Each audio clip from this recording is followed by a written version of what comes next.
Hello, Vol Nation. Welcome to another episode of Believe in Tennessee Football. I'm your host, as always, Kyler Curbison, joined with Reed Bacon. We have a great episode coming up. But first, if you're watching, please subscribe, hit that like button, leave a comment. We love answering those comments, and it helps us in the algorithm. If you're just listening, please rate and review, download and re-download. It helps us so much with our numbers. And we have merch now. How we doing, bud? T-shirts in orange and white. So great gifts and great thing for yourself. The link is below, so you guys can check those out. And so for the episode, we're going over the complete Clemson game. This is a long episode, and we're talking about the absolute culture that Heupel has set up, what Joe is going to look like for us in the future, and how this team's performance in this game really sets us up for 2023. I am more than excited. So let's jump into it. By the game. Snap. The kick is in the air, and the kick this time is no, sir-ree. No, sir-ree. Final score, Tennessee 20, Florida 17. Pandemonium reigns. Loads up, fires long for the end zone. The pass is going to be caught by Tennessee. Tennessee wins! Caught it by Tennessee, Jawan Jennings. Jennings makes the catch in the end zone on the Hail Mary. Down at the 35, to the 40, to the 45, to the 50, to the 45, to the 40, to the 35, 30, 25, 20, 15, 10, 5. What did he do? All he did was score. Joey Pence, touchdown on play number 1. All right, so before we jump into the podcast, got to shout out our number one sponsor, betonline.ag. It is the place to go for betting. It is your number one source for betting. They have all the odds, all the team totals, all the parlays that you could ever want, and they cover every sport. You got NFL, you got NBA, you got tennis, you got golf, you got baseball, you got everything you could think of. It is the place to go if you're going to bet on anything and make anything exciting. So for first-time signups, go over to betonline.ag, and for a 50% welcome bonus, use promo code BELIEVE, BLEAV, at checkout and receive that 50% welcome bonus. Bet online, where the game starts. All right, welcome in, everybody. It's so great to have everyone back after a little week off. And hope you guys had a wonderful New Year's and a wonderful Christmas with family and friends. But let's get into it. Reed, how we doing, bud? Happy 2023 to all of you beautiful people of All Nation and everyone around there, the Curbison household. Yeah, it's funny. I saw you Friday very briefly, not long at all, but I feel like I haven't talked to you a lot because we didn't do last week, which I was happy we didn't do last week because it's good to get a little break, but then it also makes me very, very excited for today. I think today is going to be, you always say we got a great pot ahead of us, and I always think that's funny that you say that. I get the optimism. We haven't done this one yet. I'll be very surprised if this is not a good one, because of the game that we get to talk about. And yeah, I'm excited. So yeah, it was a great Christmas with the family. It was a very nice New Year's. Yeah, it's been awesome. And I took this week off in between time. I've never done that in my working career. So I've, you take 4 days off and end up getting 10 consecutive days off. And I felt like I really needed it. I definitely felt like I really needed it. Just a nice break. And I'm ready to do this. I'm ready to get back to actual work too. So yeah, I'm fired up.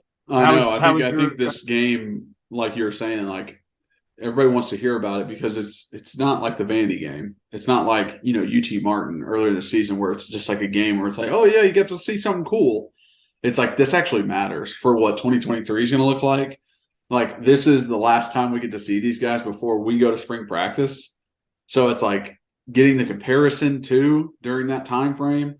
I'm very excited for it. What was your favorite Christmas gift you got this year? Favorite Christmas gift I got this year.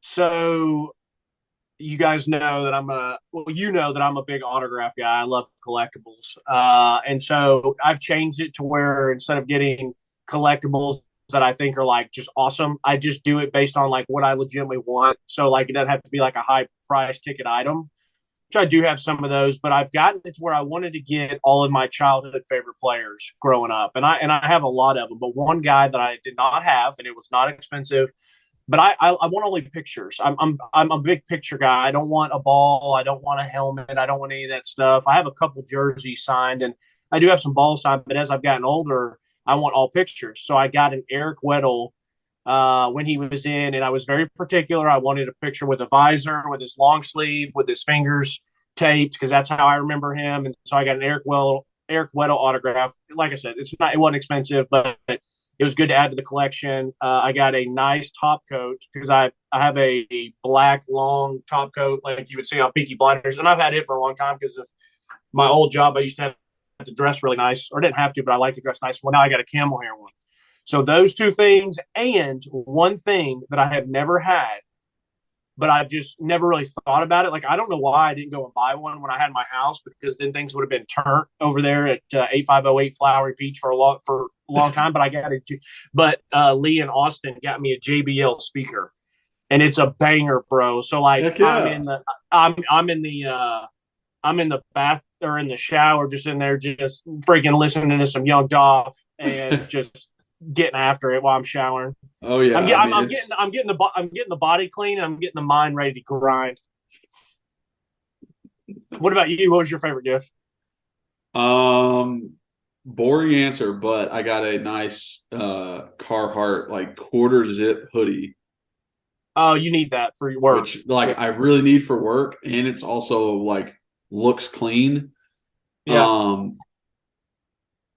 So yeah, it was the best of both worlds. Very much needed it, and it's Carhartt, so it's like nice. So yeah, that was probably my favorite one because I could wear like it is a quarter zip, like it zips down, so I could wear like a collared shirt underneath it, and then class it up a little bit. Dress it up, dress it down. You could have definitely classed it up if it wasn't a hoodie. But then I know, but I like the fact that it's a hoodie.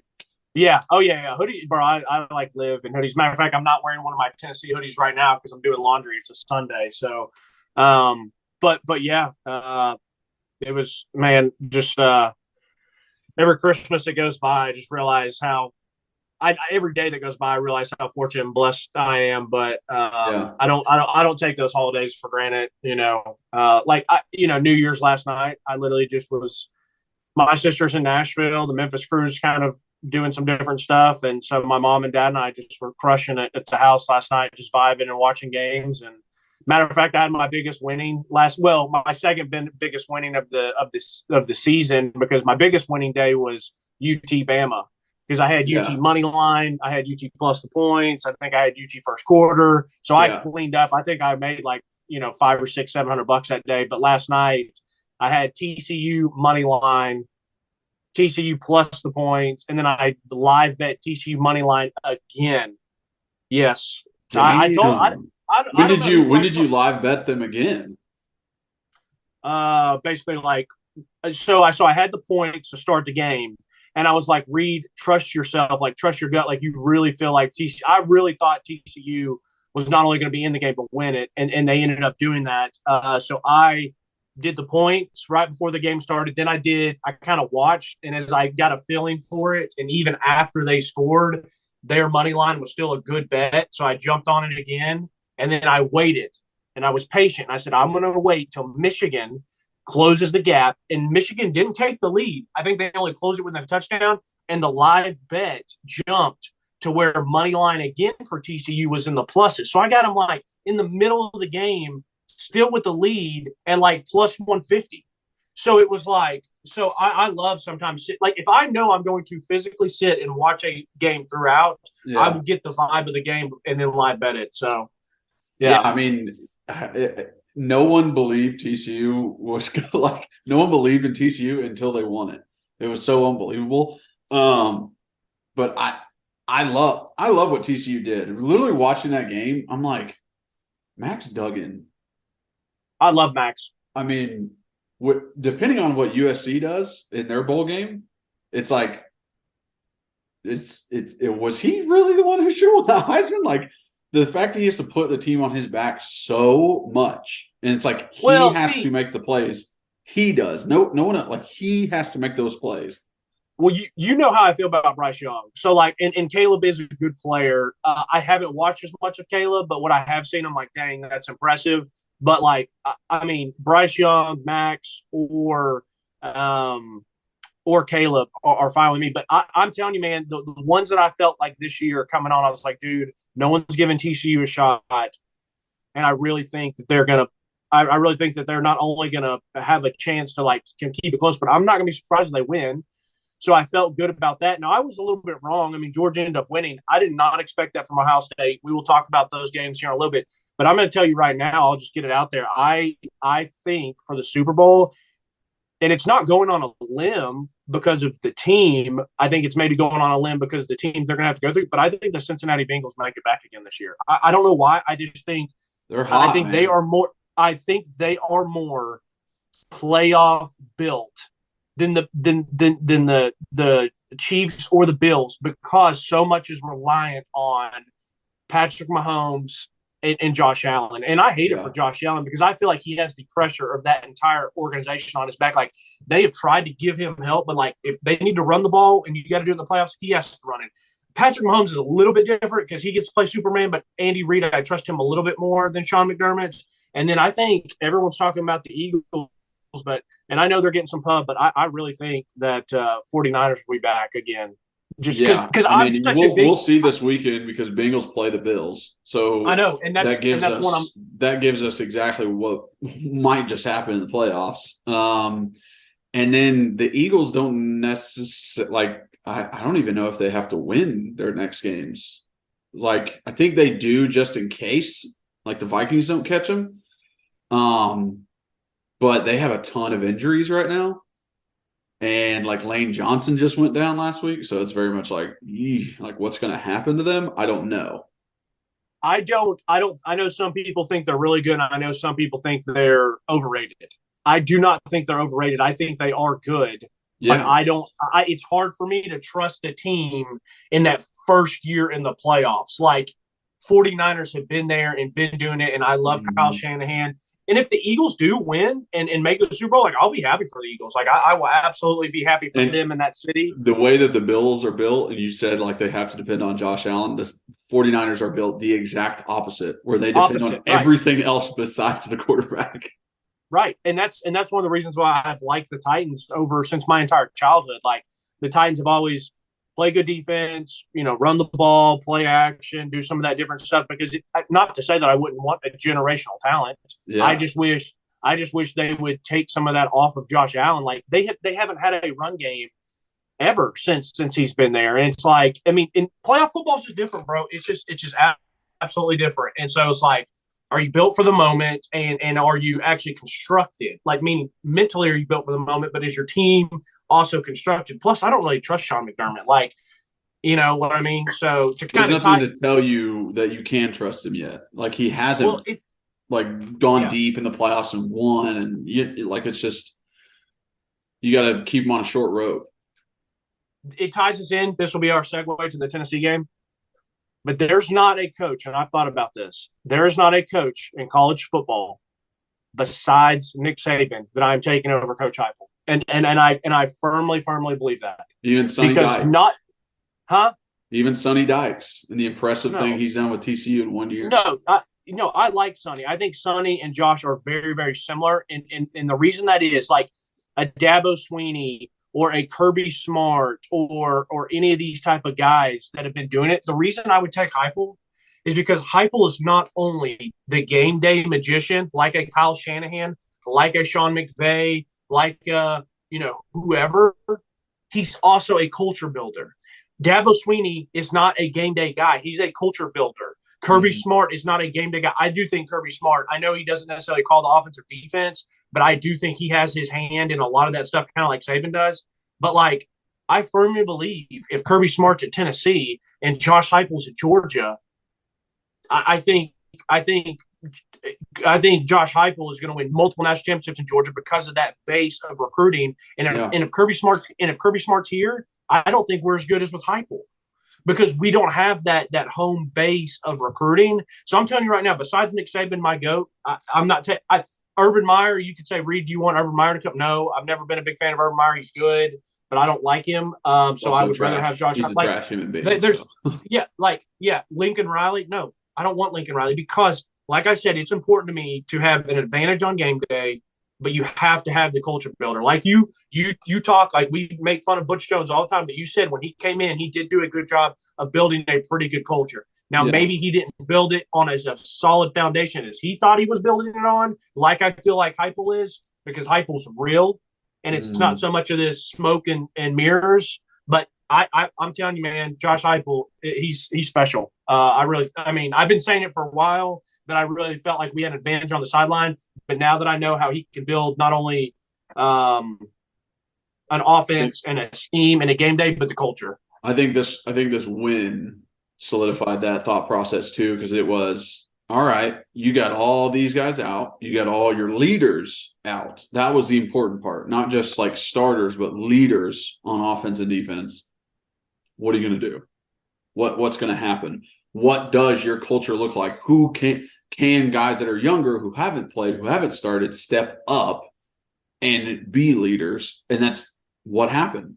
And I know everyone shits on the ACC and says like Clemson had the easiest schedule, like they're getting through, but this is still a program that Dabo Swinney has been out for a good long amount of time. He has national championships. He is considered one of the top probably 3 to 4 coaches in the country, and they won the ACC championship. This in no way can be like diminished because of the schedule of Clemson. Like, no. This was a great win. This was an awesome setup for the next year and a great representation of why Heupel deserves this job and has this job and is going to have success in this job. Yeah, I could not be happier with Coach Mike Vrabel and Josh Heupel for something that I love so much that I ultimately can't do anything about and control. You know what I mean? Like I'm not a coach on those. I like it because I do trust the guys that are there, and Heupel's my favorite coach at UT since I've been alive, and Braves is my favorite coach of the Titans since I've been alive, and I hope both of them stay a really long time. And last night or 2 nights ago was weird, kind of like I feel like I've almost like been on a hiatus on accident from Tennessee football for like a month or so because I watched the Vanderbilt game, but it was Vandy. I basically just watched to make sure we didn't like poop the bed again. And once I saw that we weren't going to do that, I was like, all right, yeah, whatever. We're beating Vandy. And then it's like, then time goes by and it's like, you got the holidays, you got all this different stuff. And I'm excited knowing that we have an Orange Bowl coming up, but it's not like it is during the season where it's every week. I mean, basically it's a Monday and a Tuesday and we're still thinking about the game that just happened and you and I are doing the podcast and then we're looking forward to the next one. It's just bang, bang, bang. And this one, it's like, that's why I sent that tweet out. I was like, dang, like this is awesome. Like I do get to sit and watch the boys again. Yeah. And so that was nice. And it was like, holy crap, man.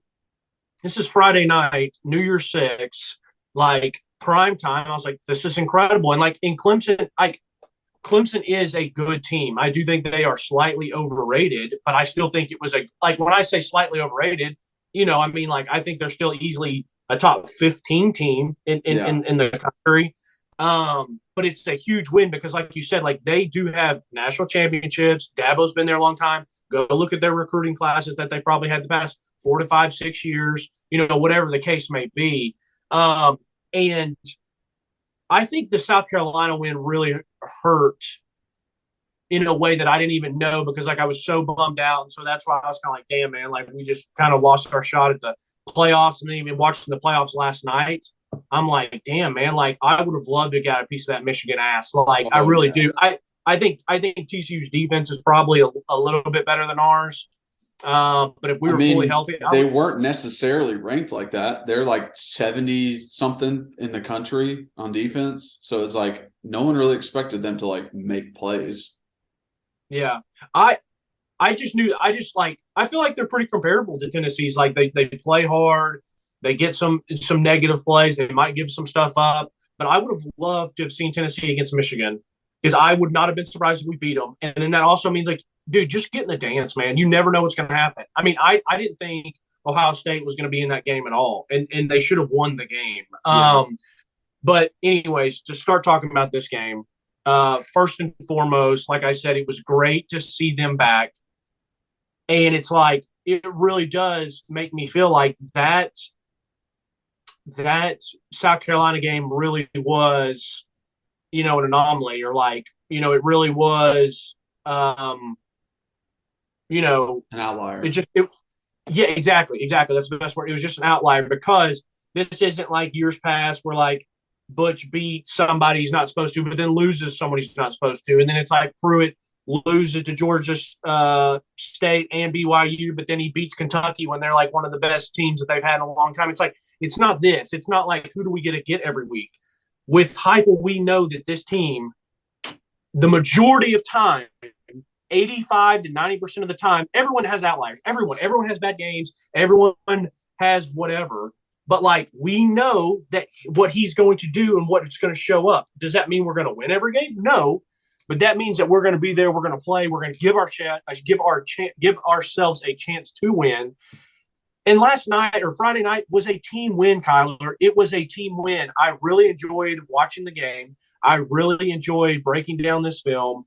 And as a Joe Milton doubter, I'm not going to say a hater because I mean, there's nothing to hate, but as a doubter, because of what my eyes have seen with him, what I saw when he was the starter, what I saw when he had to come in, and then even like Vandy was like, he did good enough, but man, it's Vandy, like whatever. So he like, he also overthrew guys at Vandy, like four, maybe 5 times. Yeah. And so we were like, oh gosh, here we go again. Right. And I really thought that was who he was. I really thought like this who's going to be like people I've talked to. I'm like, I will not be surprised if Joe doesn't start next year. I wouldn't be surprised if they had brought someone in from a transfer portal or a grad transfer. And I wouldn't have been surprised if he did start the year, but then loses it pretty quickly. And I don't think that like, I was probably in the minority of like, hey, he probably isn't even the starter next year. I heard a lot of people saying like, hey, he'll probably start and lose his job to Nico or whatever. But like when I watched last night or Friday night, I was like, wow, I was so freaking impressed with Joe Milton. Mm-hmm. He played like, I was like, man, if he just gives me, a 1 out of 10, if he can just give me a 7.5, I'll be like, okay, we can win with this. I felt like dude played like an 8.5 or 9. I was so thoroughly impressed with some of the stuff that he did. And I was like, wow, like it's very rare for me in sports or in life to feel like I kind of know who that person is. And then after a good period of time, they do improve or they do change. It's like, damn, man, like, wow, he did do it. And so, I don't know what your overall thoughts of the game are. I can start diving into plays, but I feel like for me, it was a great team win. The defense showed back up. Heupel's doing his Heupel magician things. And Joe Milton was like, holy crap, man, like we can go into next year with Joe and feel comfortable about it. I think I agree with everything you said. I feel a lot more comfortable with Joe. I think there's obviously always things to work on, and we'll get into it. The defense, you can't say enough about the defense and what they did. I mean, that was one of the more impressive performances I've seen, even though Cade Klubnik was the quarterback. And I knew from watching that North Carolina Clemson game that his performance and his abilities and the reason why he won that game was kind of smoke and mirrors. Like it was, he's throwing screens, he's throwing slants, he's throwing 5-yard hitches if he is throwing, and then they're running the ball. And I'm like, that works. That definitely is an offense. That works. But in no way is this Cade Klubnik's going to save the day. He's going to make the right read at the exact right time and do that. He can't yet. He's a freshman.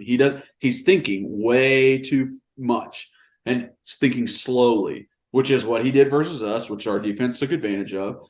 But I think that South Carolina game, this defense took very personal, because they go out versus Vandy, goose egg, holding to 0 points. They whole month, then they hear Dabo talking about, now we just got to outscore them. That's it. It's not about their defense. Their defense is, okay, but we got to outscore them.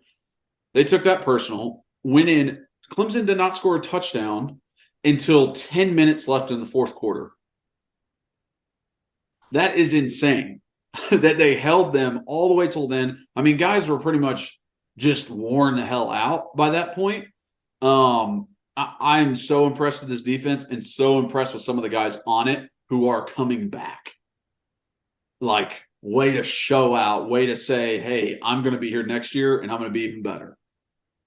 It amazes me that I think we've talked about this before. Maybe it was 2 pods ago. Maybe we've talked about it a bunch. I know some people are like, oh, that bulletin board material, like it's kind of BS. It's whatever. Like I for me personally as an athlete, like I do, like there are things that I hear. And that was one thing that was really good at Catholic my first 3 years is our coaches, and as lame and as corny as it sounds, every week they built every week up on that team, even if the team we were playing was garbage and had not won or whatever. Those coaches were always finding stuff. And sometimes we knew it was BS that they were like, we knew kind of what they were saying, but it's still like hearing. Do you remember that? Like how they would always talk about like we had a specific bulletin board for news articles, and any coach that got interviewed, any player that got interviewed that said something, we had a bulletin board to put up there. Yes. And it's like, and like, just like we would be stretching and the coaches would be walking and talking out loud and they'd say, oh, like, they would come at one of our best players and be like, oh, they don't think you're this, or they don't think you're that, or they don't think whatever. Just like TCU yesterday. And Sonny Dykes came out and said, oh, they didn't think we were going to be physical. Dude, if one thing, if someone says like, oh, if we were about to play at Catholic, or if I had, stayed at Memphis and was playing there, and Memphis and someone would come out and be like, oh, Memphis is high flying. They're not, dude. I'm telling you, I'm bringing it every game anyways. Is if I physically can, but I can guarantee to you, if someone says that, I'm bringing a little bit extra, and I'm going to let them know about it. You know what I mean? Because like, dude, there's even like I'm even like that now with like random stuff, golf talk. Like if I know I'm going out and playing somebody, and like there's that one person that there's a couple people in life that you just love to go against and love to play, and like if you can beat them, you relish it.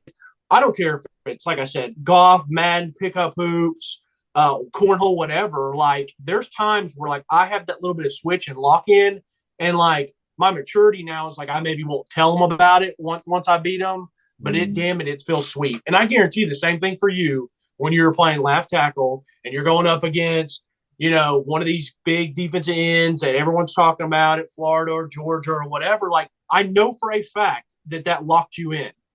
Yeah, definitely. If there's ever, this person doubts you, that right there always motivates me. Or like they don't think you're as good as you are. They think you're overrated. That always gets to me. It's just amazing to me that Dabo would say that. It was amazing to me that like Michigan's starting quarterback would say that like, oh, they line up in those 3 down linemen and we're just gonna smash fest right at them. Like, okay, whatever. And then I know that the TCU guys couldn't obviously see that, but I know that they made a comment yesterday during that game that the quarterback for Michigan went up to his parents when they were down like by like 20, and he said, "We're going to come back and win this game." I was like, "Okay, yeah, sure, we'll see what happens." Like, that ignorant comments of a 19-year-old. But man, I don't get. I cannot, like, if I had been Aaron Beasley, or if I had been, Wesley Walker, Tamari McDonald, one of these guys, and I heard Dabo say that shit, I guarantee you, after I made a big hit or a play, I would have made my way by their sideline and just said something in his direction, like, "Hey, what's up?" Like, you're writing a check that your players have to cash for you because your ass ain't out here doing it. And by the way, I know he said something about flipping burgers, but I never actually heard it. What is that everyone was talking about from weeks ago? Yeah, I don't know either. I'm not sure. I was thinking the same thing. I was like, what quote are they talking about, or what is it on Twitter that people are talking about?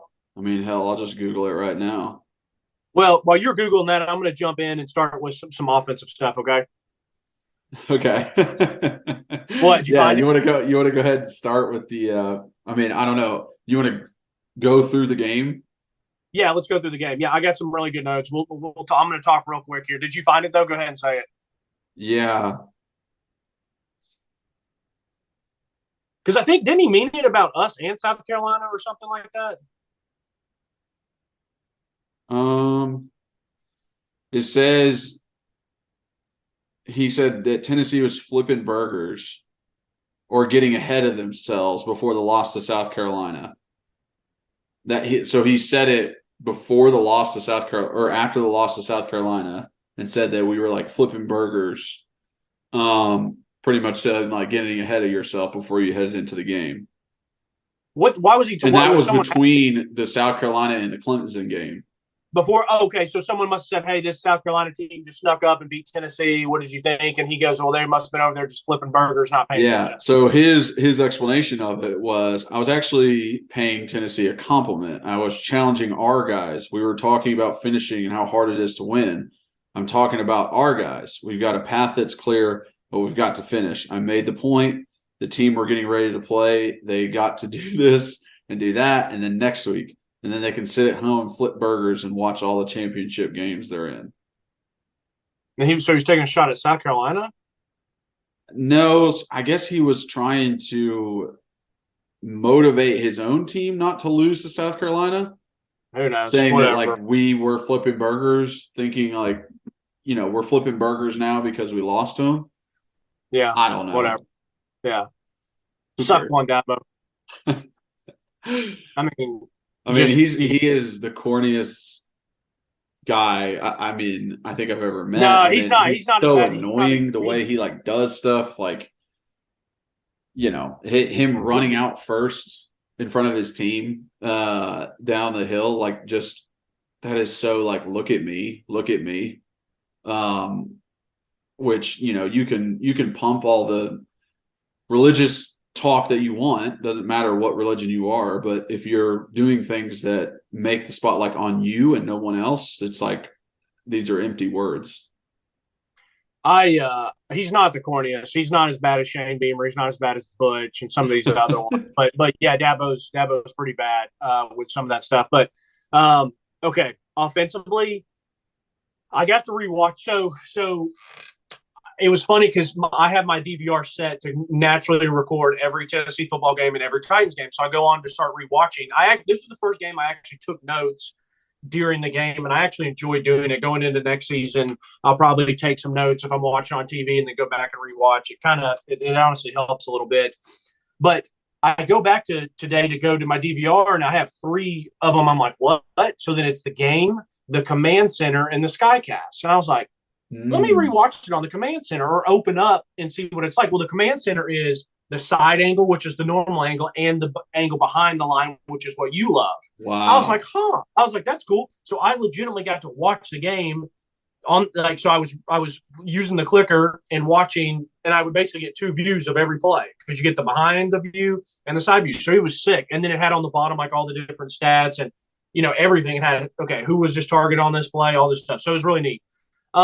Watching the game, I'm like, how does Joe get 2 passes batted? Like, what the fuck are we doing? But then I'm watching on the command center from his angle, and I'm like, okay, makes sense. I see why they were batted. It wasn't like he was throwing it low or something like that, because you think, like, how's a 6'5" guy getting these? I mean, it's not Kyler Murray back there. It's not Drew Brees. So it was just funny that we always say, and you know what?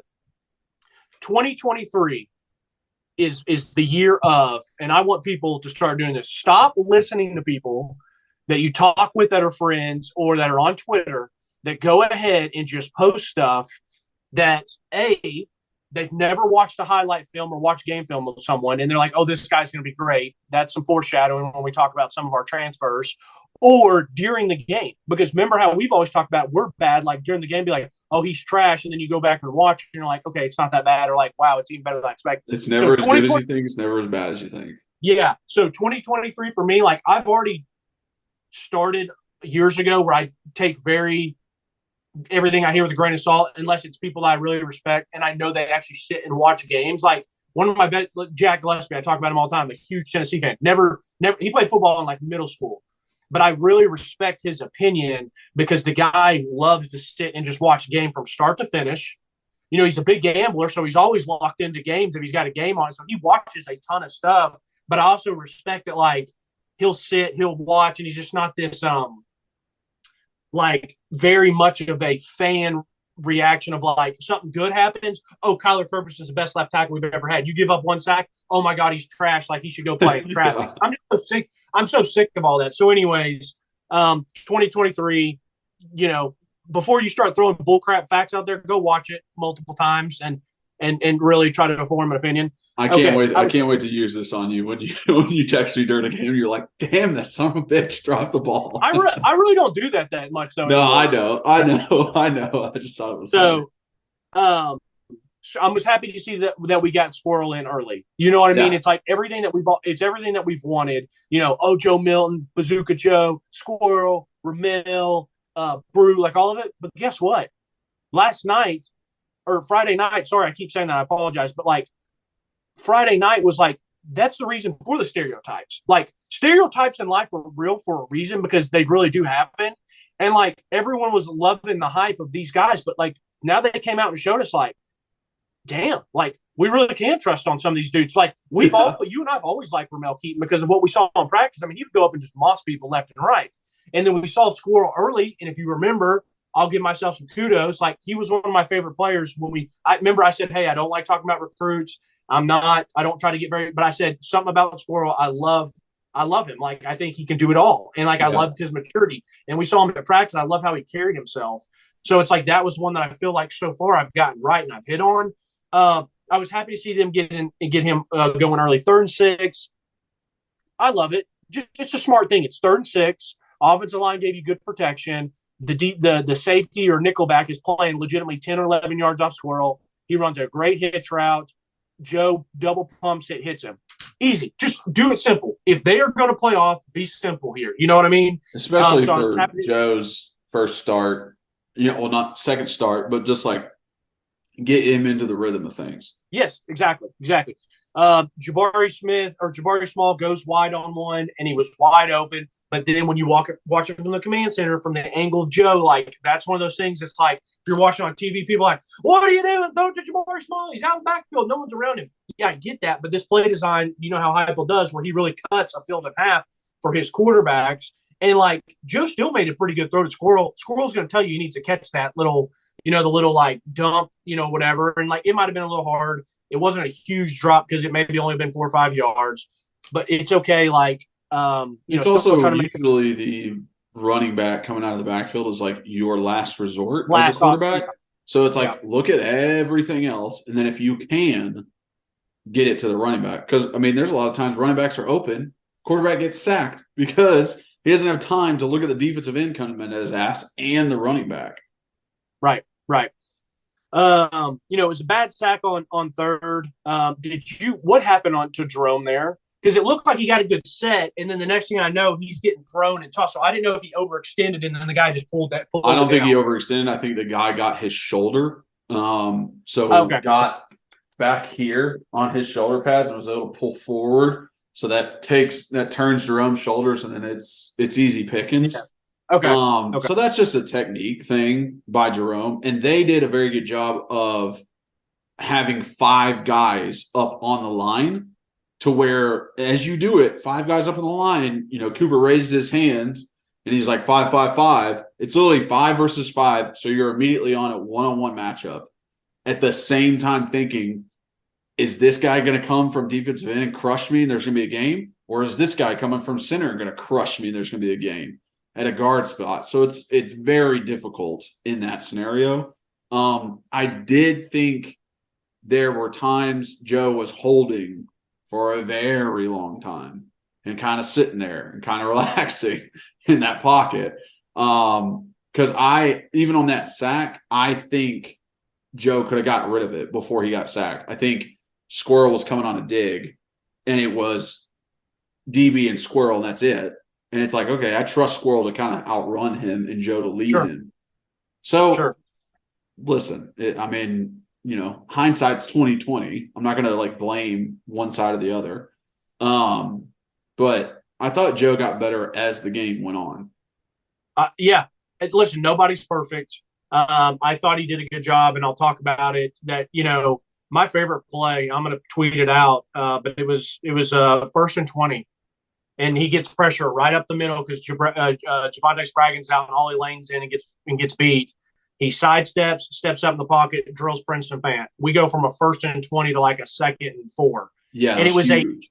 Just the fact that he worked the pocket, steps up, eyes downfield the whole time, like makes a really good throw. Because he actually had the friggin' referee writing his vision, and he makes a great throw and catches the Princeton. Like that's the shit that I'm like, okay, like I would rather see that than you make a long ball toss down, the sideline. It's like, okay, well, I know you got a cannon, and I know Squirrel's fast, so like we can connect on that. But like, I want to see what happens when we're playing elite teams and your guard gets whipped. What the hell are you gonna do? Because one thing that I was talking to Jack with about the game before the game, I said the one thing I'm worried about Joe is like I didn't think that Joe had that like it factor with him. Like, and it's the same thing. Like it's the same thing I didn't feel like C.J. Stroud had, and then C.J. Stroud played a great game last night. Anytime I'd watch C.J., I never felt like he didn't have that. He didn't have that extra little bit. Like if something was clean and there, fine, But when it wasn't clean and fine, you got to make a play. That's what Hendon had. Like Hendon had it this year, where like pocket breakdown, he's about to take a sack, he breaks a sack, he runs it for 17 yards. Like that's that little bit of gamesmanship and some of that little bit of, just ball player you got to have in you. And that's what I saw that's what I saw in the game with Joe that made me feel like, you know what? It doesn't have to have a clean pocket going in next year. It doesn't because that would have made me feel like, you know what? We'll beat all the teams with Joe probably that we should beat, but we're not going to win any of the like nail biters or the ones, you know what I mean? Yeah. Anyway, so we didn't have any runs on the first possession, and I was fine with it, Kyler. I was fine with it. It didn't bother me at all. I don't know. I think there's an extension of the run game, like they say, when you hit those bubbles on the outside. But I still felt like there's just throw one in there just to keep them honest. And I didn't really feel like there was a time that they stopped any run that we had. Like it was like now you go through the entire game, you see all the runs that we had, and you're like, oh, well, they couldn't really stop any run. Like we ran the ball whenever we wanted. We chose to throw it more often. But with Joe at quarterback, wide receiver, like my idea of it, like when you hear on paper, hey, this is the backup quarterback, these are all the backup wide receivers. This is without our offensive coordinator for the entire year. I'm thinking I'm going to run the ball to set up passes. Like that's what like right in my brain, that's what I think. As a football player, as someone who, played for a long time, like we're going to run the ball to set up pass. They literally pass the ball to set up runs. Yeah. And I'm like, okay, like I guess there's more than one way to skin a cat. Like we won the game. I thought our offense sputtered at times, but yet we still scored 31 points. Like it's like, even if it wasn't the perfect performance, it's still pretty damn good, and a lot of teams wouldn't be able to keep up with. So, like, I'm happy. Yeah. No, yeah, I'm fine with it. Run to set up the pass to set up the run. I'm fine with it. Heupel was so smart. I think it was the first drive coming out of the third quarter. I'm like, they got 3 down linemen, run it, and he did it. He ran it like almost like 3 or 4 plays in a row. It's like make them adjust. You know what I mean? And so going into defense, I'm just going to kind of flip back and forth. Going into defense on the first possession of defense, like Aaron Beasley. How I hate it for him, Kyler, personally. I wish I could give him a couple inches of height just because, like, then he would have a bigger frame because the way he plays the ball, like, is fantastic. He's that guy that, like, is a really good – I'm using an example. Like, he's the type that's, like, he's a really good high school player but just not quite big enough or fast enough for college. Well, he's a really good college player that I'm worried about is not going to be big enough or fast enough for the NFL, and that happens all the time. But the way he plays the game – is very, very special. Like, first off, I need to talk with him and help him get some celebrations because dude's just like out there just doing work and like he just does work and just goes back to the line of scrimmage and like doesn't even hit it. He just looks at the camera mean like that. Yeah, That is his celebration. Yeah, it kind of has like a little bump in his step, but that's it. But like the way that and Jeremy Banks did it really well a couple times this year, but like the way that they hit those delayed blitzes and how fast they are when they decide to go, you don't understand how many times I watch football and I get so annoyed when people are blitzing. And there's so many people that are a lot more physically gifted than Aaron Beasley, and they blitz and they don't finish anywhere as close as he does. I mean, he is so good at getting back there, and like finishing is a huge deal when it comes to the quarterback. You know what I mean? Like the difference between you getting 4 or 5 sacks as a defensive lineman to like 10 sacks or 11 sacks. I mean, that's a difference in multiple millions of dollars when in the NFL, because you're just that much better of finishing the play. And then you got your guys, like a Von Miller, who's he's great at getting back there and he's a great finisher, but then he also is unbelievable finisher because he doesn't just get a sack, he gets a strip sack, whatever. So like being able to finish like Aaron Beasley does, I mean, and he's almost like a running back where like he does use that size to his advantage. I mean, like you can't really see him as well coming on a blitz. I was going to say on his second sack, when they play it from the back end and you're looking at it, I mean, it's so wonderful, and people don't, watching football won't realize this. As you watch as fans, you never play it, and they don't always show the back angle. But this is why I love the back angle. Aaron Beasley heads towards the left A-gap from his point of view, the left A-gap. And that is where his defensive lineman is going. So he is pretty much hiding behind the center and defensive lineman as he's going on his blitz. And at the last second, just shifts over a little bit into this massive hole that opened up between the center and guard and is in Cade's face in a second. The guy has no time to think. He didn't even see Aaron coming before he was 2 yards ahead of him. So that just little bit of knowledge of the game, technique in your blitz made all the difference in the world. And it's so cool to see it as a former player, as an offensive lineman, and as a fan. It really is like a Jabari smaller guy behind, or like I love watching Deuce Vaughn at Kansas State, but literally like behind the line of scrimmage, by the time you see him, it's too late because he's already up on you. And I wrote down the formation. I love the formation that Tim Banks on this one that you're talking about. So it's pretty rare that we do head up over the center. Mm-hmm. He went head up over the center and head up over the 2 guards. He had Byron Young out splitting the difference, like he was about to guard the slot on the left, and he had Solon Page walked up on the other side like he was going to come off the blitz or come off the edge. We got that sack with 4 people, 3 down linemen. And so what happened is like the whoever we had over the center, like playing like nose tackle, comes over to right. He takes up the guard, or he takes up the center. Then the guard and tackle take up the other one. And then on the other side, they don't see Aaron Beasley. So it's the guard and tackle over there that have 1 guy. I mean, the fact that Tim Banks gets a sack bringing only 4 and for only 3 down linemen. And then, like you said, how Aaron Beasley plays it and comes around there. Like I said, man, he didn't just get back. Because you know how many times we've seen over the years as Tennessee fans and freaking Connor Shaw or Aaron Murray and all these different guys who like are fine quarterbacks, but they're nothing special, and they just sidestep, or like Felipe freaking Franks or one of these Florida guys. We got a guy in the backfield 3 roam, and then they just sidestep it. No, hell no. I'm tired. Baker Mayfield killed our ass in Neyland when Oklahoma came. It was ridiculous. Yeah, and now we got a finisher, so it was great to see that. So it was a great catch. We did a great job of forcing them in a long 3rd down. It's a great catch by that Nolan Turner, or maybe it's Nolan Turner's brother, Christian Turner. I forget his name, but great catch by the Clemson kid. I was very upset or very bummed when I saw Wesley miss that, because I think Wesley Walker is a good player, and I think he could have got that. And I'm like, I think he did go for it, but he didn't attack it. He almost waited on it. And it's like, it's the cliche they always say, it's like going up and getting a rebound. Well, if you wait on the rebound, someone else is probably going to get it before you. So it's like those are the ones where you got to come in, get a PBU, pick it off, or come in and clean him out. can't say take your head off anymore because you'll get a penalty, but come in, drill him around the waist as hard as you can. Like, those are the plays that you can't allow to happen. I felt like the defense rebounded fantastically. And your boy, if I want to take credit for Squirrel, your man Tyler Barron on the very next play shows once again why he could be a problem next year, and he does have a chance in the NFL. When we used to watch him at practice playing defensive end, I said, I don't see it.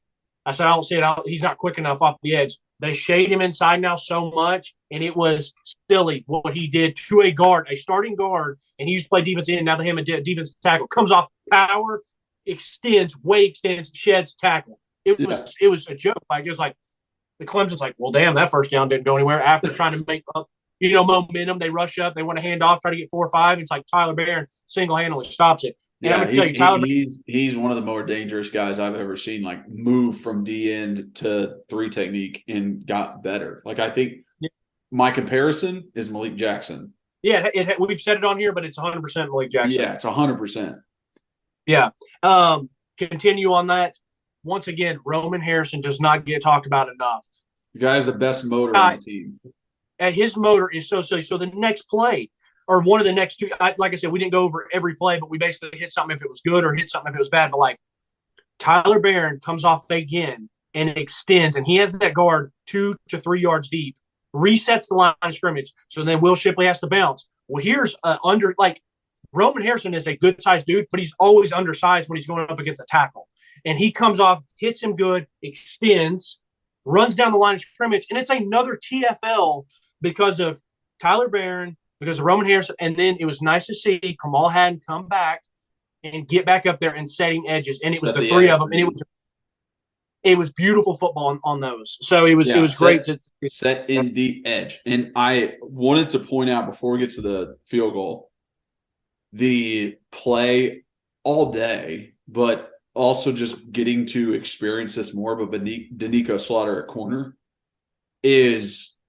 this man is made for a 2-man under or a cover 2 defense where he predominantly has a safety back, because he is aggressive.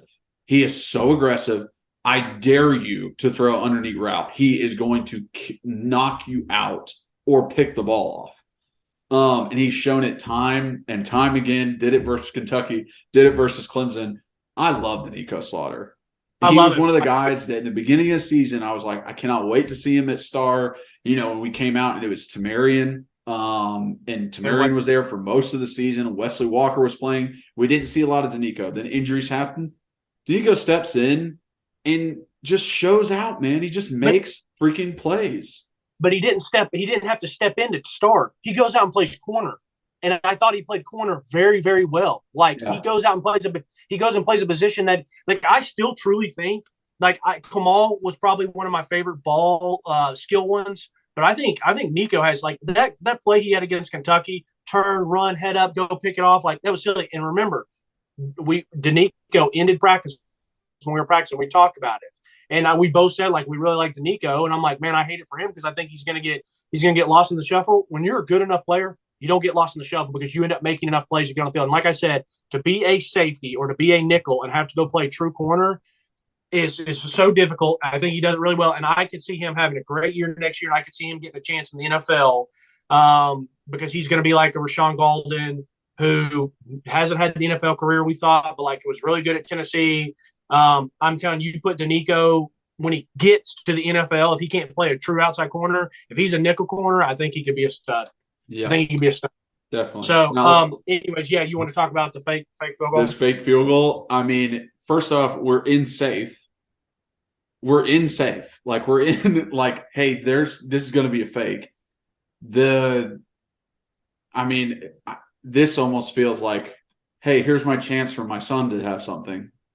Yeah. Let me run a fake field goal with him at quarter. Like, that's what it felt like from Dabo. And then Kamal, just unbelievable defensive play, playing both man and pitch man in between, makes him decide, and we make that stop. I mean, what a huge, huge play and huge, like, set of the tone for this defense throughout the rest of the game. Great. It was great momentum. It was fantastic momentum. It was great to not give up a cheapie. You know how annoying that would have been? It was like, kind of like when they threw the one downfield and the guy goes up, makes a great catch. It's like, damn, we just played a good. We got him to 3rd and 13. We give it up. Now we're getting them down here in the red zone, and we give up a fake field goal to this clown. And the funny thing is they had run something bullshit like that, and Dabo's kid had like scored on it or whatever against like I don't know who it was against. But the other thing is too is like the pitch man was open to a certain extent, but Kamal did such a good job of like playing that big basketball defense. Do we really think Dabo's son is going to pitch it left-handed? Do we really think he's got the balls to run it and go bang and play that? And no way. Like he goes down like he had probably practiced and like how he scored on the last time. And like, you know what? Like I get it. Like if you watch Clemson, he's got his kids playing a decent amount. And like, okay, man, if you're in the ACC playing a bunch of nobodies in the games in hand, you can kind of do it. Same thing where the Stoops boys are playing in Oklahoma. Like if they're good enough to be out there, great. Be good enough to be out there. That's awesome. Power to the walk-ons and stuff like that. But like it would have, if he had gotten that, it would almost been like a little disrespect for me. If I'm like, come on now, come on. Yeah.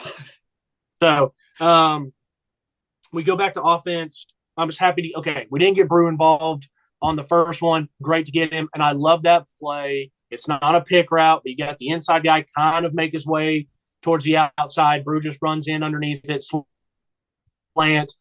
And, man, like this is what everyone saw coming from Brew and coming here. And, like, he impressed all year. And I think he's such a well-rounded receiver. Like I said, I think next year he has a chance, I'm not to say to put up the stats or to have a 5-touchdown game, but he's going to have the size and physicality of Cedric, and he's going to have speed, not quite of Jalen, but he's got more speed than Cedric. So he's a nice mixture. It's like if Ced and Jalen had a baby, it's Brew. Yeah, I love Brew. I love what he did, and it's so funny because I remember when we went to practice, we saw him and we were like, he's not really that big. I expected him to be bigger. Fine size, but not. And then when he plays and when he's out there, it looks like it's a tight end versus these corners. Like he plays big. You understand what I'm saying? Yeah, he plays that so physical and so big and strong, and like I don't care if you have a hand on me, I'm still going to catch the ball. I don't care if you hit me before the ball gets there, a la Alabama. I'm going to catch the ball.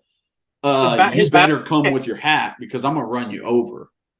So I just love the way he plays as a wide receiver. The balance in his center of balance, meaning like not just his balance if he gets hit when he's running and they just bounce off, but like when he goes up. And the other thing that he does is he's a great freaking hands catcher. That throw was a beautiful throw by Joe on the first touchdown, but that catch, and someone said it on there, I don't know if it was Lame-O, Greg McElroy, or Joe Tessitore, whoever he's calling the game with, but like guy on your back, hands up, back of the end zone. That's an NFL catch. And like and all night he would go run his hitches and go do these different plays, and he would just hands catch it, and it was beautiful. So happy to see them get in. A very nice play by Joe to make the throw with the pressure coming from the right side. So it was actually, he went to Brew, then another one coming off his right side. It's the Clemson's Brian Reese or whatever, one of their best defensive linemen, beats our guy on the right side. Joe can see it coming, and he still throws it far left on a comeback to Brew again. And like I said, Brew did a good hitch route, catch with hands. Like that was another one that I was like, all right, Joe, I see you, Joe. Instead of like, seeing that pressure and maybe trying to run, or seeing that pressure and just stepping up in the pocket and taking what you can get, which he did do that a couple times, and I was fine with it. Like he didn't take massive sacks. Just do everything that you possibly can do. It was just, man, it was impressive to see him, pressure there, make the throw. Like I said, outstanding catch by Brew. I have it not even highlighted here, but starred is my favorite play. We've already talked about it. It's the 1st and 20. I'm going to tweet it out. That was when I felt like we're going to have a chance to win this game, and I'm really excited that he's doing shit like this going into the next year. Yeah, because almost every time that we felt like our offense slowed down throughout the season, it was big penalties like that. It was a 10-yarder that put us behind the sticks, and then we couldn't catch back up, and Joe did it in one play. And it's like, okay, very nice. Rolling in, some of the frustrations that we would have with some of the different players, to offense and defensively, they do something good, then they come back and do something bad, and then the since he wasn't there. After that 1st and 20 catch by Brew, the very next play, he's the lead blocker, outstanding lead block. He comes up, and I think it's Jeremiah Trotter, who is a good running or good linebacker for Clemson, and Princeton eats him right in the hole, and that's when Jabari gets the first kind of nice run, 15, 20-yard clip of the day. Mm-hmm. And it was nice to say, all right, we've been passing all of you. Yeah, we can hit a nice 10, 15-yard chunker on you. Yep, pass to set up the run. Yeah, and then I like that we had our design runs. That was one thing I wanted to see. I love the design outside runs. Zone. It was awesome. It was awesome. I mean, this guy, he's huge. He's 250 pounds. Like, get him on the edge, get him some space, have a lead blocker with your running back. No one's really expecting it. He doesn't have to make a bunch of different cuts and try and make people miss. It's just one cut. Let him run downfield. I love it. 10 yards. 10 yards. Here we go. Here is my second favorite play of the game, and you're going to crack up. 3rd and 2, and we sneak it with Joe. You know why it's my favorite? Because it's the smartest thing that we can do. You have Joe Milton, put him under center. Do not turn in hand to Princeton. Do not turn in hand to Jabari. Don't try to do a read option. Get his ass. And now that I'm in the NFL and college that you're allowed to push, get Joe under there and let someone push him. No one is stopping that for 3rd and 2. No. And so it's it feels a little bit different, Joe, running a quarterback sneak than anybody else. So it's like this has to work. I love that Heupel just does the simple stuff. Don't overthink it. What do you think? What do you think Heupel said to that ref after that play? I don't know, Kyler, but I didn't put this on Twitter, but I texted some of my buddies. And remember how I said a couple pods ago, I'm not going to complain about refs. So this is not really a complaint, but I will pitch it like this. How many times have we seen Nick Saban, Dabo Swinney, Ryan Day, Urban Meyer before he was gone, Lincoln Riley, Brian Kelly? When's the last time you saw one of those guys get a penalty like that? Can you remember one? No. Exactly. You can't. So that ref can eat a fatty. That's all I can say. So I don't know what he said, and I love that we came back. We had our coaches back, and we said, you know what, we'll take the penalty, and we're still going to throw a dime on your ass. So, yeah, exactly. We're still going to fucking score. Right, exactly. And I thought Joe Milton's eyes on the touchdown is what set it up. I thought he was staring at Jacob Warren the entire time, and that made that safety come up and just right over top of him to Brewer. So I thought that was impressive by Joe. Yeah, because physically he can make the throw and get it back there. But it was like physically the throw with the arm strength and stuff was great, but like the accuracy was great, put it up and away. But I thought Jacob had a great route because he stemmed inside. He got the linebacker to turn to him. Then once the linebacker turned, he stemmed again and flattened it out. So like it was a very good route to hold. He could have, if it was a poorly run route, then maybe the safety doesn't have to come up and take him because the linebacker's there. So it was a good route. It was a good route by Jacob. Yeah. Let's see. Defensively, let's see here. I think the fake screens, they start running like the look one way, throw it the other. Like that was like one of the only pass plays they could actually get to work for them. Which I've never really seen those before, but I think it was just like we have to confuse this defense. Well, no, so Kyle Shanahan ran that like 3 weeks ago, and everyone's been sucking it off since then. So now everyone in America is running those. It's a great play. It's a cool play. I'm going to tell you about this defensively. What I love was Solomon Page and Aaron Beasley, how good they turned. When they saw it was a pass play, they legitimately turned. They didn't just open up hips. They turned and ran to find crossers. And this was the possession where Tank got the PI. I was totally fine with this PI. Well, it was a good decision. Well, first off, he didn't do it purposely. He was literally just trying to catch up. He gets tangled up and he goes down. But yeah, in the NFL, it's a spot foul. So like, I get it. It's not. But in college, if a guy's gonna catch it, go down, take him out. It's 15 yards. Live to fight another day. Yeah. Did they score on that possession? No, they didn't. So it worked out. Exactly. And then another one, again, I have Tyler Barron underlined. He just ate up, bro. This was one where they brought him on a stunt. He made some nice, technically it did go down as a sack, but Cade was stepping up. And then BY on 3rd and 9, I mean, just showed his absolute athletic ability to get the speed. Yeah. So the closing speed on him. And hey, a defensive lineman in the NFL might need to take a little page out of Byron's book and just start pushing quarterbacks to the ground. Yeah. Like, I thought it was great. I'm like, once you get into that scenario, you think like, don't get a personal foul, like don't hit him late. And Byron's like, I'm not going to tackle him. I'm literally just going to shove him to the ground. They can't call a targeting or an illegal hit or whatever. I'm shoving him on the ground. I'm pushing him. That's not a penalty. So I just thought that was great. It worked out well because he was on the sideline. You can't always just shove someone like what No, I I mean. But know. it worked. He was the angle that he was chasing him, so it kind of worked out nice. I'd be very surprised. I mean, this is where it started like really heating up on Cade. Like if he doesn't have a broken rib, like the amount of hits he was taking while he was throwing the ball, and then while he's trying to escape, the sacks that he had, like that man was getting hammered all night.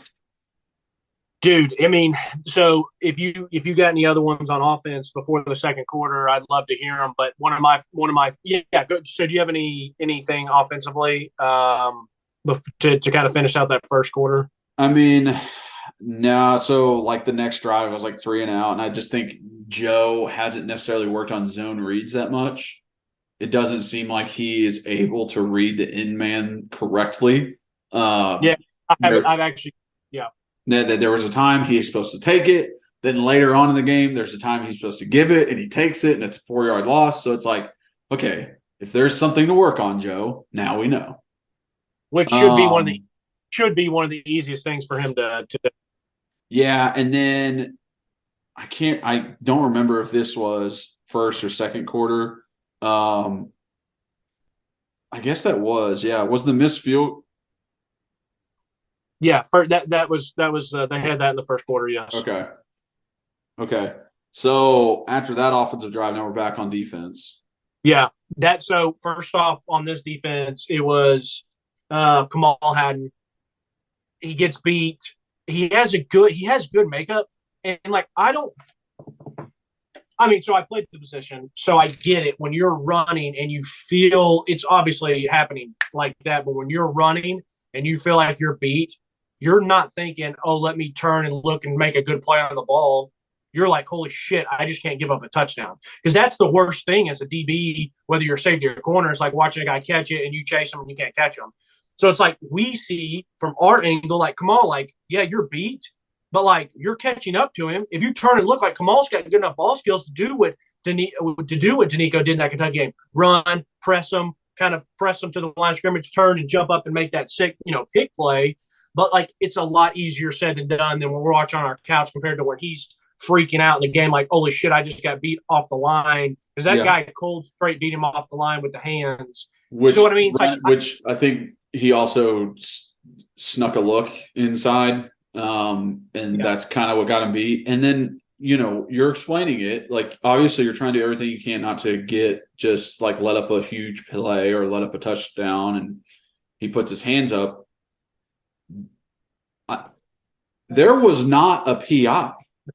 Like, he did not touch the wide receiver before the ball got there. If anything, it was an offensive PI.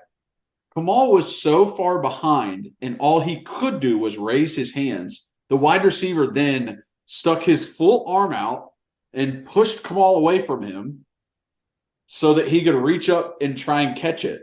And Kamal never touched him. The only time that they actually touched each other was when the wide receiver tried to reach around Kamal and catch the ball. So that's like, in my head, I'm looking at him like, it's not a PI. You're calling a PI only because Kamal didn't know where the ball was. And I don't agree with that. Like, Kamal did not pull his arms down, did not grab a hold of him, did not impede on him catching the ball. He was just in between him and the ball. That's all that happened.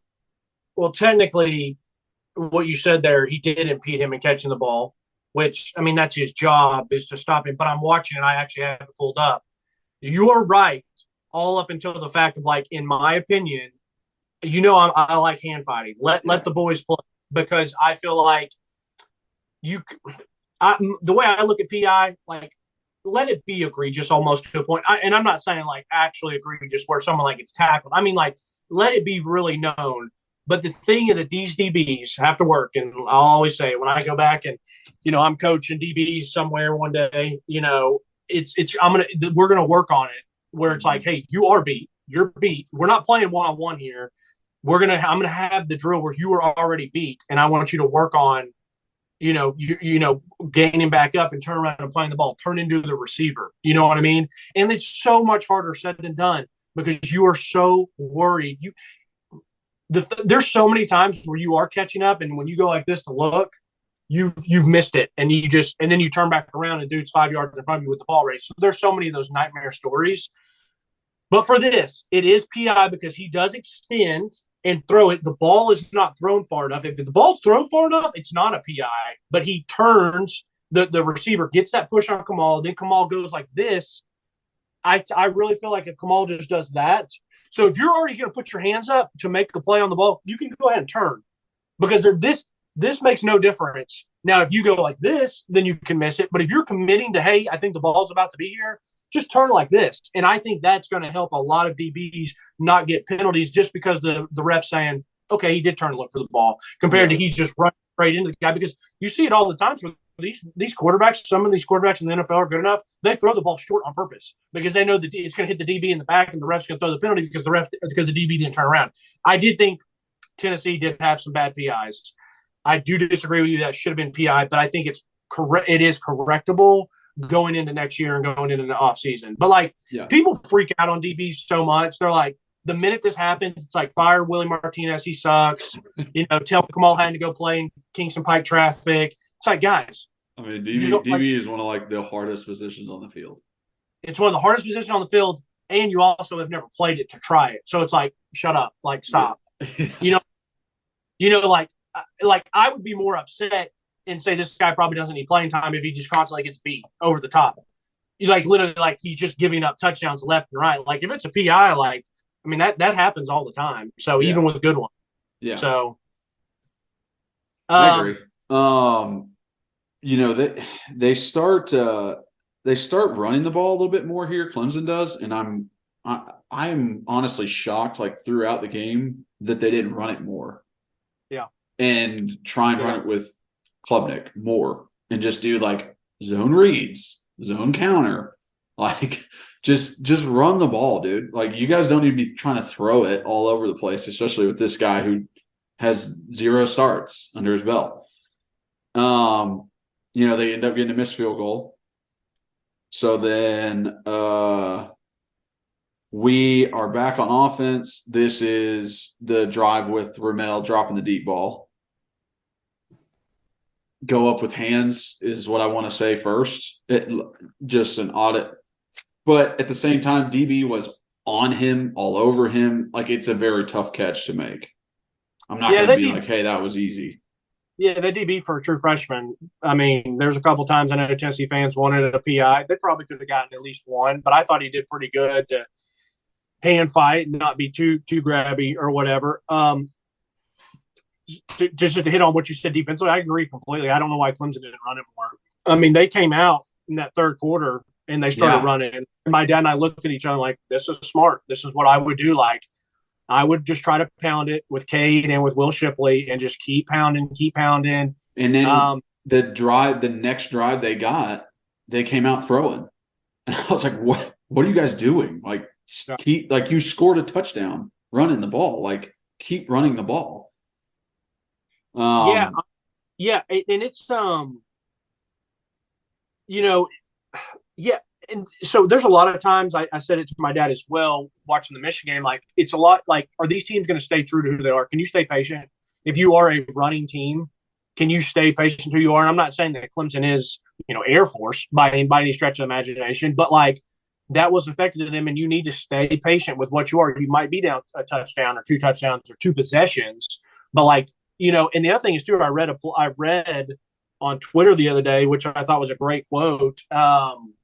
An offensive lineman for Clemson came out and said that Tennessee did he said it was a chore and it was difficult just to get the protection schemes in for Cade. And that was why I loved, if you watch this game and everyone was mad about, halfway through the game, people fire Tim Banks. I'm like, what fucking game are you guys watching? You're going to give up. I mean, you're going to give up some plays, but it's the amount of times I watched him get pressure with just 4 people. Now, he was blitzing, so it might have been like, hey, we only got 3 down linemen. We're going to show blitz with this guy, but we pull Byron Young and we bring, Solomon Page or Wesley Walker off this other end. It's like I said, doesn't matter what you're still just getting pressure with 4, which in football, that's why some of these NFL teams win Super Bowls every year. Or like, that's why the Titans were the number 1 seed a year ago, because we could get pressure with 4 and we could drop everybody else and do all this different stuff. So, when I saw that quote, I was like, yeah, that's a freshman, and that's Tim Banks saying, hey, we're going to blitz your ass all night. And the thing is, he didn't have to bring 5 or 6. He could do it with 4, so that then K doesn't have that easy, like, okay, I know they're bringing the blitz. I know they're bringing the blitz, so I know they're going to be in man. Let me hit my quick slant, or let me hit my quick out, which is a quick man beater. Like, holy crap, like, they're already in my face. But so I love to see that quote, and that was great. Yeah, offensively, what you were talking about, it was a good deep shot. I actually really think Ramel is great at those. So I was almost surprised that he didn't catch it, even though it would have been an absolute hell of a catch to go up and get. Yeah. So definitely. That was also in the second quarter. That was also the tone setter run and catch by Brew, where he catches it, turns upfield, lowers the shoulders to try to get a piece. So it was good to, it was good to see that. It was great to see that. Before that play for Brew, that was back onto offense after the Ramel drop. Clemson ended up missing the field goal again. And some of the stuff on that, like Beasley was just going crazy. This is the play I was talking about where he's hiding behind the center. Then he comes off the edge later on in the drive on a blitz and has a TFL. And it's just like confusing the offensive lineman, like you said. And his timing of blitzes are incredible. The backside screen, they did that little fake screen again. Tyler Barron was full go on that play and ended up making the tackle. I'm positive that Wesley Walker knocked him out. Dude. And he should not have been back in that game, dude. He got knocked out. The way he fell to the ground, and they were just like, oh, yeah, like, he's fine. No, he was not fine. He got hit right in the temple by Wesley Walker. That was an unbelievably good blitz and hit. And I'm shocked. I looked at my dad, I'm like, I'm shocked they didn't try to throw a flag on Wesley for, like, riding him to the ground. You know how it is. But it was a beautiful, beautiful blitz by Wesley. And it was, hey, you know what? If you can't get the sack, if you can't get the sack, make him feel it. Make him eat it. Yeah. I agree with that play. I was talking about a screen later on. Oh, I'm sorry. Who? And he knocked out who? You're fine. I was talking about a screen later on. Tyler Barron is trying to pursue and makes the tackle like 15 yards downfield, and Wesley Walker is trying to assist, and he knocks him out. Who knocks who out? Wesley knocks Tyler Barron out. Oh, okay. I do remember him hustling down on that because I was happy to see Tyler Barron run that down. I know what play you're talking about now. Dude, I was like, Tyler Barron doesn't need to be playing anymore. Like he looked like he lost consciousness, like for sure. Well, he played a hell of a game coming back. I mean, I know he still got out there and played well. I'm not making a joke of it because that stuff is serious. But yeah, it was. He made a hell of a. He had multiple good plays. So yeah. And then in that drive before the missed field goal, Eason just wins his one-on-one versus the center. Gets right. I think it's like just guys showing up that are going to be here next year. I love seeing that. Well, speaking of guys showing up, they're going to be here next year. Tyree West in the game early, didn't necessarily have a sack or a tackle, but he had a really good push. See Joshua Joseph back out there very early. Saw Elijah Harris out there very early. Oh yeah. So, and I was trying to notice that to see how many I could see, but I mean, I love to see that. I really, really do. I do too. The reason I love to see that is because it means that the coaches trust those guys, and we've talked about it multiple times on multiple pods. Like they've trusted these guys to play in big games and big moments. Yeah.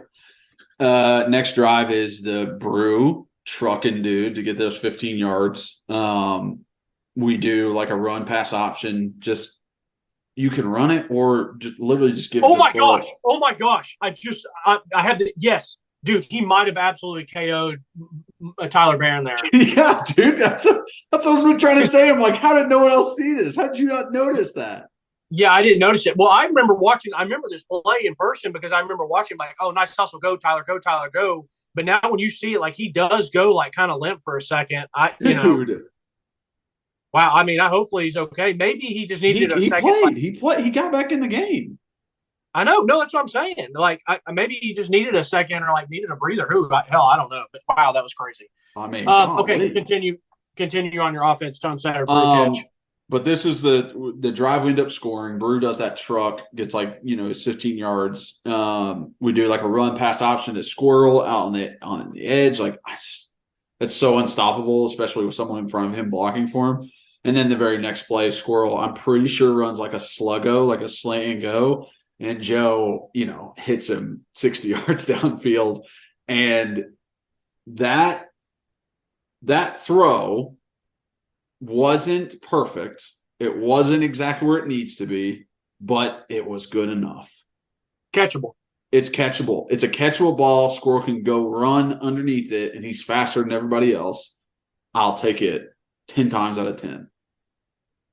Kyler, it was how I saw him work the pocket earlier and made me happy when I saw him complete this. I said, all right, bet.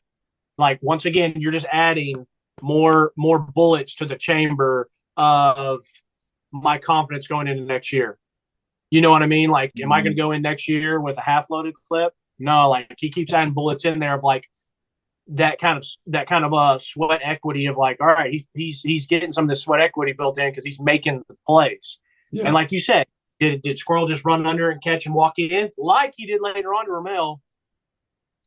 So it wasn't that, but like he was good enough for Squirrel to go up. But I like this offensive drive because you get your three studs involved. So yep. You get a nice extra effort by Brew. Then you get great throws and catches to Brew, Ramel, and Squirrel. Then you get your deep shot, good O-line protection, good adjustment by Squirrel. And then I love that we go down there and we're at the 1 or 2 yard line and we don't Michigan fumble. We don't screw it up. We go down there, we inside get on the ball. Zone, baby. Effortless walking and touchdown running the ball. Like, you know what I mean? So, yeah. Defense. I love that finishing a drive. Then back on defense, what we kicked off the ball, Paxton literally going high. I'm like, bro, chill out. You're a punter. Like he got his ass laid out by Will Shipley on the return. I'm kind of tired of Paxton. I think he's kind of trash, honestly. Like I feel like he's been around the program forever, and I think he's just like super average. And when he was at practice a couple of times, he was just like walking around, dicking around, like being Dude, I don't care what kind of personality kickers have, as long as you can punt it 50 yards high in the air. But he doesn't. I don't think he's like hell. Joe Dool's at Memphis and is a pretty good punter. I don't know. Paxton Brooks, get out of here. I'm kind of tired of it. Been around the for way too long. So Clemson starts running the ball a little bit more here. They also they started in these bubble screens where it was like, I don't know if they were still trying to do like the fake one way, then go back the other, because they ran it like 2 or 3 times where Cade didn't even look the other way. It was like he was looking downfield for a throw and then dumped it off to a bubble screen. It's like the guy's over there blocking for 30 seconds before you throw it. Like, it's not going to work. So I just remember seeing that play like, what the hell is this? Because it didn't work. Yeah. Only ones I have on this, and you might have the same, is a nice tip pass by Elijah. Yeah. Just Elijah Herring at linebacker. And then it was another fantastic break and wrap up by Aaron Beasley. Every time he gets there, he wraps up, he brings pop. It's nice. Yeah, exactly. Offensively, 3 and out. I can't remember Yeah, I thought he had great protection and throw by him. I like that he was given a chance on the throw. But then this was the swing route where it was a nice little play design where we have Jacob, another guy in motion, and then they swing out Jabari. But like I said, nothing led to it. But I just like that play design. Yeah, I do too. Let's see. Yeah. this, Clemson's back on their read option. They start doing the, read options. And I'm just like, keep doing this. This is good for you guys. They don't. That Joseph Ngata is a freaking man. Like, that is a big boy, 6'3", 215, and he's all of it. I like it. I'm almost like, I don't know if it's just because I'm not watching Clemson games, or like, why is this guy not talked about more? Because he's a senior, so it's like, where the hell has he been this whole time? The receiver. Yeah.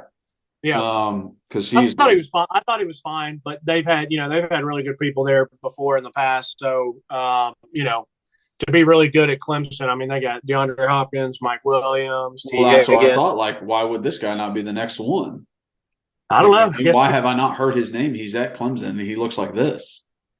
Maybe he doesn't produce. Maybe he looks like Tarzan, plays like Jane. Yeah, I guess. Let's see. Oh, yeah. So then we end up making him punt. Cade misses on the first down. I have a couple on that one I want to hit real quick. I thought it was nice. I thought it was nice coverage and finished by Kamal. You're talking about where Big Boy has a chance to make that one on the sideline. It's an out route. Kamal flips his hips quick, goes over there, finishes the play because he does have the ball. He catches it. Kamal gets his hands in there, steps out of bounds. They reviewed it, come back. I love Danico on the double move. Danico was out of corner. I think it might have been cover 3. He sits, he watches, he goes down. Nice PBU. And then I thought it was fantastic zone pass offs with the zone runners. It's 3rd and 10. And if you watch our linebackers, our star position, who was ever at the time, I mean, if you go back and watch, everybody's sitting there talking. Now, Greg, or I think it was Greg McElroy, said, like, hey, he did have someone there that was open if he could have thrown it. But, like, there's a couple times where, like, my dad and I looked at each other like, hey, we're rushing 3 or 4. And it's like it's a good coverage sack. Like, Kay would sit, and then have to peel out of the pocket because his lineman can't block any longer, and then he ends up just chucking it. So it's like a coverage sack. Now, I didn't see the back view to see if he did have someone open. But all I noticed is that, like, obviously they didn't complete it, so it was good coverage on the back end, good enough coverage on the back end. But I loved how our guys passed off in zone coverage. Yeah, I think it was also sometimes Cage very active, inexperienced. So I think that's what Greg was saying. But, yeah, like if there was someone open, he's like not seeing it right away, and then he sees it too late, and then he's like, "Oh shit, what do I do?" Yeah. So yeah. I felt like I could see very active heads with the zone coverage. Yeah. So then we get back on offense. This is like a chance before half for us to like do something. Joe, this is the one where Joe like keeps it. It gets tackled for -4. And then the next play is literally set up for a tunnel screen for Squirrel. Joe doesn't even look that way. I know. I think that's total miscommunication somewhere. Joe thought it was a different play. He's looking to throw like a hitch to Brew, and Squirrel's on the other side like, I'm ready, baby. Yeah, because they tried to show it and say, oh, this was a broken play, because that's when Joe tried to like put his head down and get like 2 or 3 yards. But you could see the lineman come out, and that's what I told my dad. I was like, that's a tunnel screen, because they were kind of working their way up compared to out. And then that's why there was also in the back. So, yeah, I don't know. Yeah, and like Joe, like he was looking left. He didn't even look over to Squirrel, because you think, hey, if you know it's a tunnel screen, yeah, look left for a fake, but then don't duck your head and try and run. Like, look and see what you can do. Back over. Yeah. You got to get back. Yeah, so who knows? Then their drive before half, I thought it, like, we're in zone, we're letting the underneath passes go. We're trying to keep them in bounds, which I think we did a good job on some plays.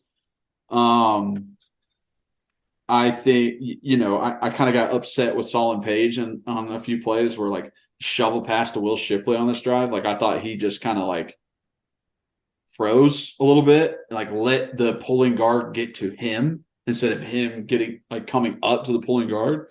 And they got a first down on a 3rd. But I mean, ultimately the drive ended with trying to run the ball with 15 seconds left on 3rd and 10. So right. Those are the kind of breaks that you get when you're playing an inexperienced quarterback. But that doesn't take away from what the defense did as a whole. So for me, defensively, it was that one. There was one where Tank was sitting there and he's perfectly reading it and he just doesn't jump it. And Cade was able to get the like little 5-yard throw on the right. And I'm like, Tank, because they did show this one from the back angle on the replay, and I'm like, what are you waiting on? Like, you're sitting there. There's no one else in your zone area. Like, your eyes are just in the backfield. Like, take a peek of who's here and break on that. Like, that's the difference of, like, okay, he's there and he makes a tackle compared to, if that's a high-level guy, that's a pick six. You know what I mean? Or definitely people. So that was frustrating just because I'm sitting there and I'm like, dude, you did the hard part as the DB, like, make the play. I hate that. I have it here. I hate the Kansas City shovel pass. I don't like when teams run it. Tennessee's run it a couple times this year and it's worked out, but I hate that we gave up the first down on that. Kind of pissed me off. Great tackle in the open field by Tamarian McDonald, and then another awesome play by Tyler Barron. You know what I mean? Like, he had 2 plays in a row, and one of them was the half ender. Yeah. So, yeah. I mean, Tyler played his freaking nuts all day. It was incredible. Here we go. So Clemson starts running the ball a little bit more coming out of half. That blitz coming from Tamarian from the slot position, from that star position, and he tries to tackle Will. He misses that, and they get a good gain off of it. And it's just like that makes a huge difference just off of what they run next, what they try and do. Like, every inch counts. And it's like, man, if Tamarian could have made that tackle, who knows what difference it would have. They finally call a holding on Tyler Barron. This offensive line was holding a lot because, like you said earlier in the quote from their offensive lineman, we had them struggling. Like, the looks that we were bringing, understanding who was going to come on the blitz and who wasn't, they had to hold because they weren't caught up in their brains, and they were doing it all night, and they call it one time versus Tyler Barron. So at least we got one of them. But as soon as they put the ball in Cade's hands and they're like, hey, you make a throw, it doesn't go anywhere, and the drive stalls. I'm just like, I don't know how many times it had to happen to them for them to finally start to understand what they need to do. What's funny is there was plenty of times where he showed his inexperience. I mean, he's a talented kid. I think he's going to be good. He'll probably put up great numbers because they play a bunch of BS ACC teams. So he'll put up good numbers. They're always, Clemson's always going to be relevant for a while. I don't think until he gets another Trevor Lawrence or Deshaun Watson, I don't think they're going to be legit contenders, but they're going to be semi-contenders. I mean, it's going to 12 teams, so they're going to be pretty good. But, I say all that to say, I think Cade's fine. I think we benefited from his inexperience. But if they'd had DJ in there, I think we beat him even worse. I understand why they went with Cade. I think DJ was that bad. And it's funny, man. You got guys like DJ and even Kelly Bryant that have been in Clemson these past, over the past 5 years. And then Kelly ends up he's at the top of the world, and then ends up going to Missouri. He's not good. And now he's, working a 9 to 5 probably. And then you got DJ, who has one good game as the backup.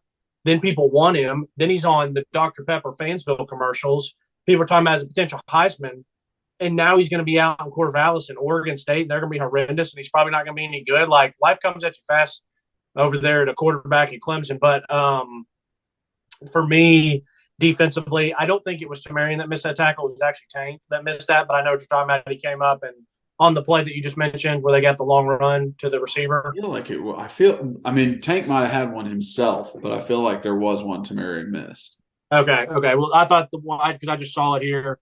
Like I said, so what I have defensively, it's smart for them to come out and try to pound it. I thought it was one of the plays where we had a very nice open field tackle by Danico. And then all the notes I have there is great hold to hold them to a field goal. The fact that this defense once again did what they did a lot this year is when they made the stops when they need to. You know what I mean? And so for this game, it was making the stops to prevent them from a touchdown. And matter of fact, the only time I was frustrated with Tim Banks was when they scored a touchdown. I'm not mad that we gave up a touchdown. I was mad about the pre-snap formations we were in, but we'll get there. Yeah. I wrote that down. Yeah.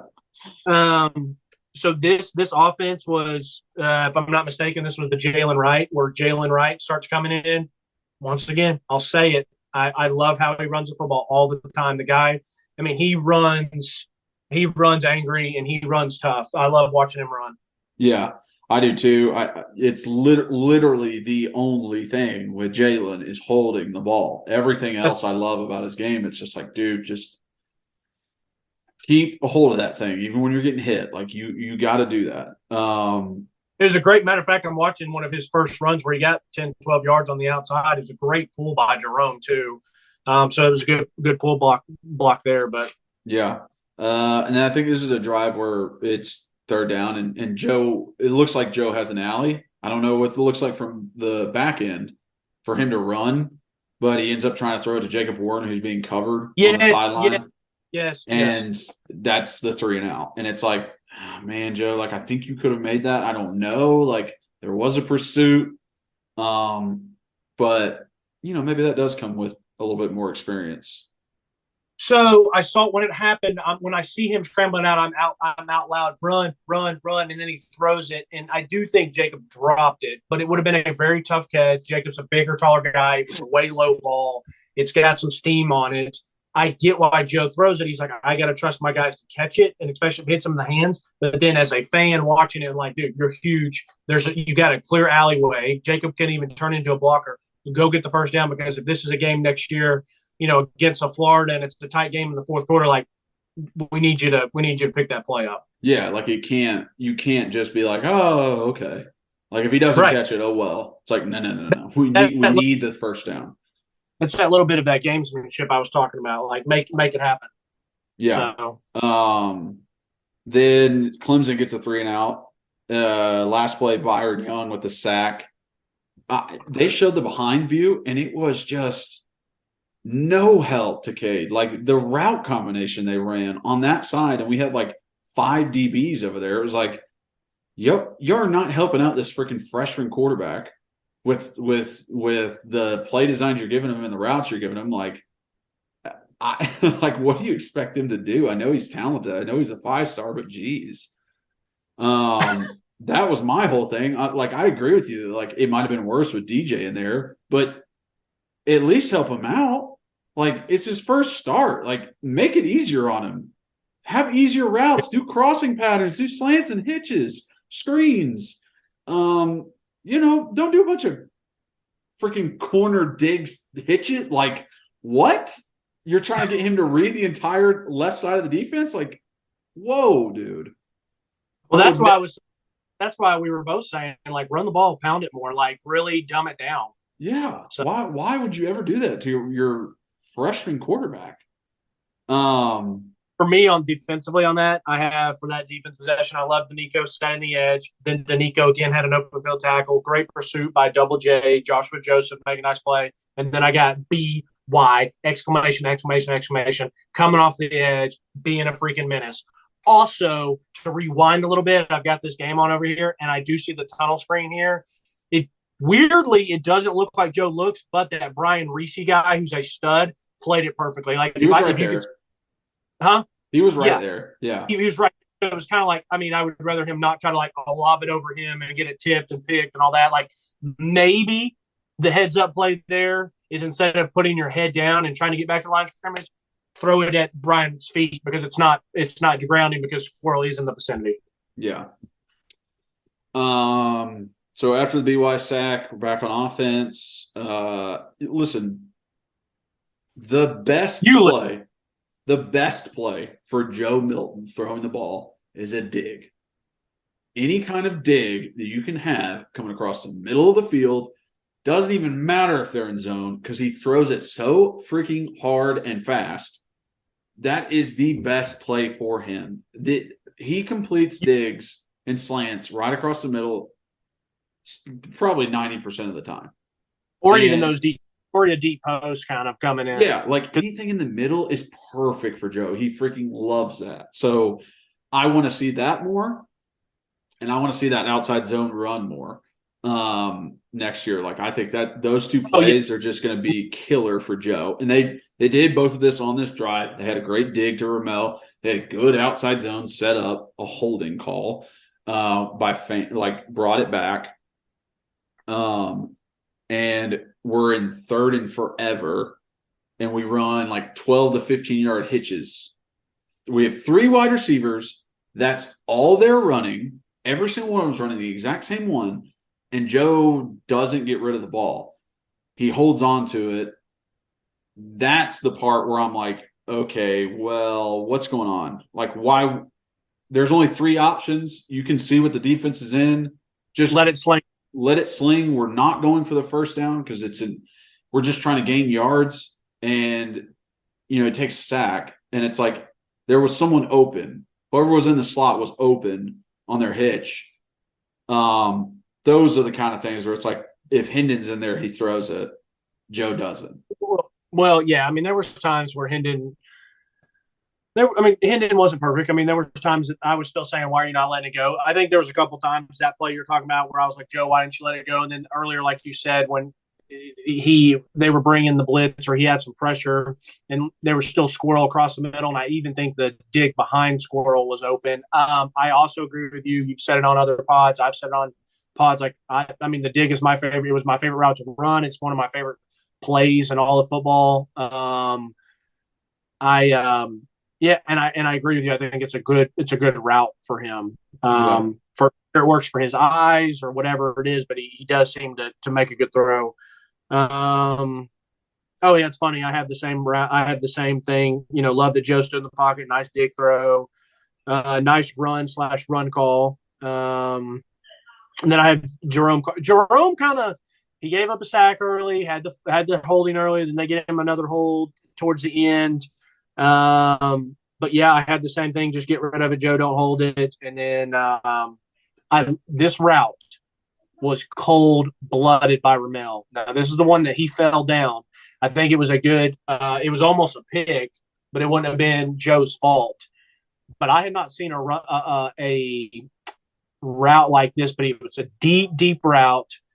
Ramel kind of comes in a little bit, chops it, and then works his way back. It was almost like a fake dig, but then like turn it into a comeback. It was a filthy. Now, the thing about that, you have to have good protection, but you have to have a quarterback with a strong arm because that is a long ass throw. I mean, I swear to God, it looked like 15, 18 yard, like I said, I mean, Ramel got all the way to the top, comes in, then stops, then going to come work his way back a little bit and he just slipped. So cool route combo, but I'm probably only running that with a select few quarterbacks on the planet Earth or a good offensive line. Yeah. So yeah, exactly. It takes a while to set up. This is the one drive where Clemson starts to actually run the ball. This next drive, they run it like the first 5 or 6 plays, and they're so much success, like running it down our throats, getting what they want. Will Shipley's, getting 12 yards a pop. Like it's consistent. They're zone reading. It's consistent. There's a play. Tyree West is in there. He's like out of control going on that zone read, which is just like, dude, like the fact that you're playing as a freshman, I'm just happy you're freaking out there right now. Yeah. Yeah. They run a screen out to the side. This is another play that Solon Page, I just thought he hesitated and like didn't go after the ball, ended up getting pancake blocked by the offensive lineman. I'm like, dude, just like go shoot your gun. He doesn't seem as confident as all the other linebackers who play, but like you have to have confidence in yourself and that dog in yourself, because if you don't, then you're playing scared or behind the 8 ball. Like, have it in yourself to like go make that play. And you were 1,000% right that he let the guard get to him. And when you're an undersized guy, like use your speed to your advantage. Like don't wait, cut underneath it. Be confident in your steps. Use what you have. So I think you hit the nail on the head that last little bit of hesitation and big uglies get their hands on you. It's trouble. Yeah, exactly. Then they have like a few plays that don't do much. Then an incredible open field tackle by Juwan Mitchell. He gets in, stops him on that 3rd down, forces 4th. They try and go for it, and Beasley and Juwan just and Kamal was there, but Beasley and Juwan just absolutely sticking their freaking face in the fan and meeting Will in the hole and just being like, I don't give a crap who you are. I'm going to hit you as hard as I possibly can and wrap you up. And that was incredible. I mean, just forcing field goals and then they miss them all. Turnover on downs in that fourth. The stop before the halftime. Just the interceptions on the fourth later on in the game. It's like his defense just kept making that play you needed all throughout this game.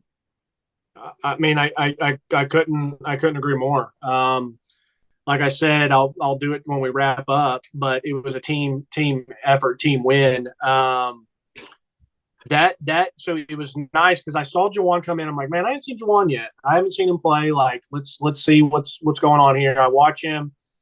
They walk him up and show that like they're going to blitz, and I was like, dang. And I literally said out loud, I was like, they're not bringing him, so they're going to drop him. And they dropped him, but they didn't drop him in coverage. He was the spy, and I was like, when I see it, I'm like, all right, Kate's pretty athletic. Like, let's see what you can do.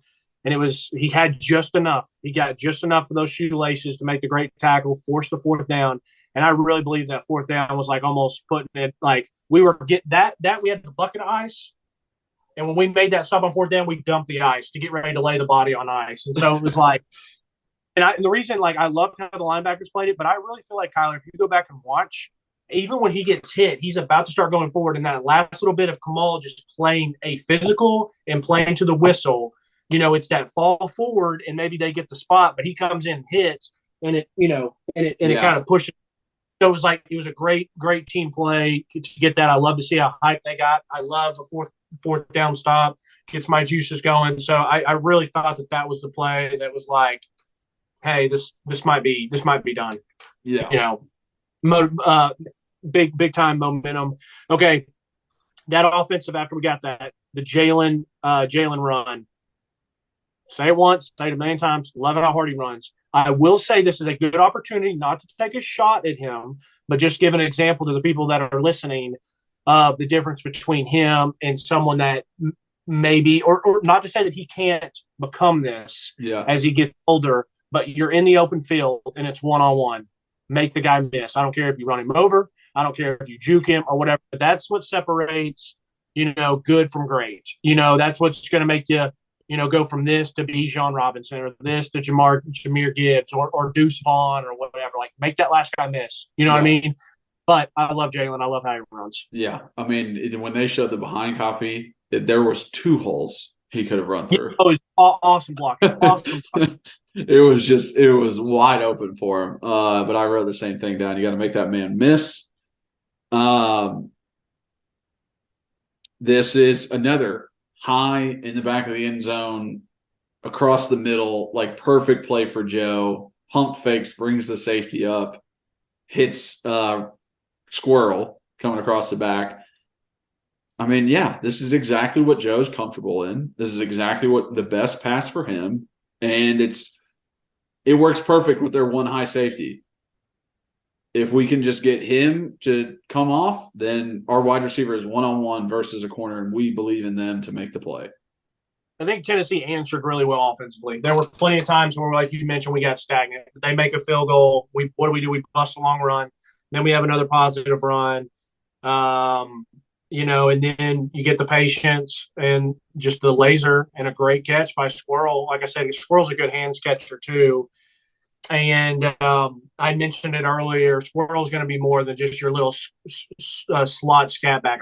Even his size says that, but his game does not say that. Like, he's got he can do it all, which is what's going to make him even more dangerous because it opens up the opportunity for more type of plays to be made. Yeah. Instead of being in the slot, do a quick whip route on the 5-yard line and score a touchdown. Okay, that's great. But we also see that he can beat you deep, and we also saw that he can do a post in the red zone. By the way, because I just keep seeing different stuff. We already talked about BY on this other sack, but I cracked up.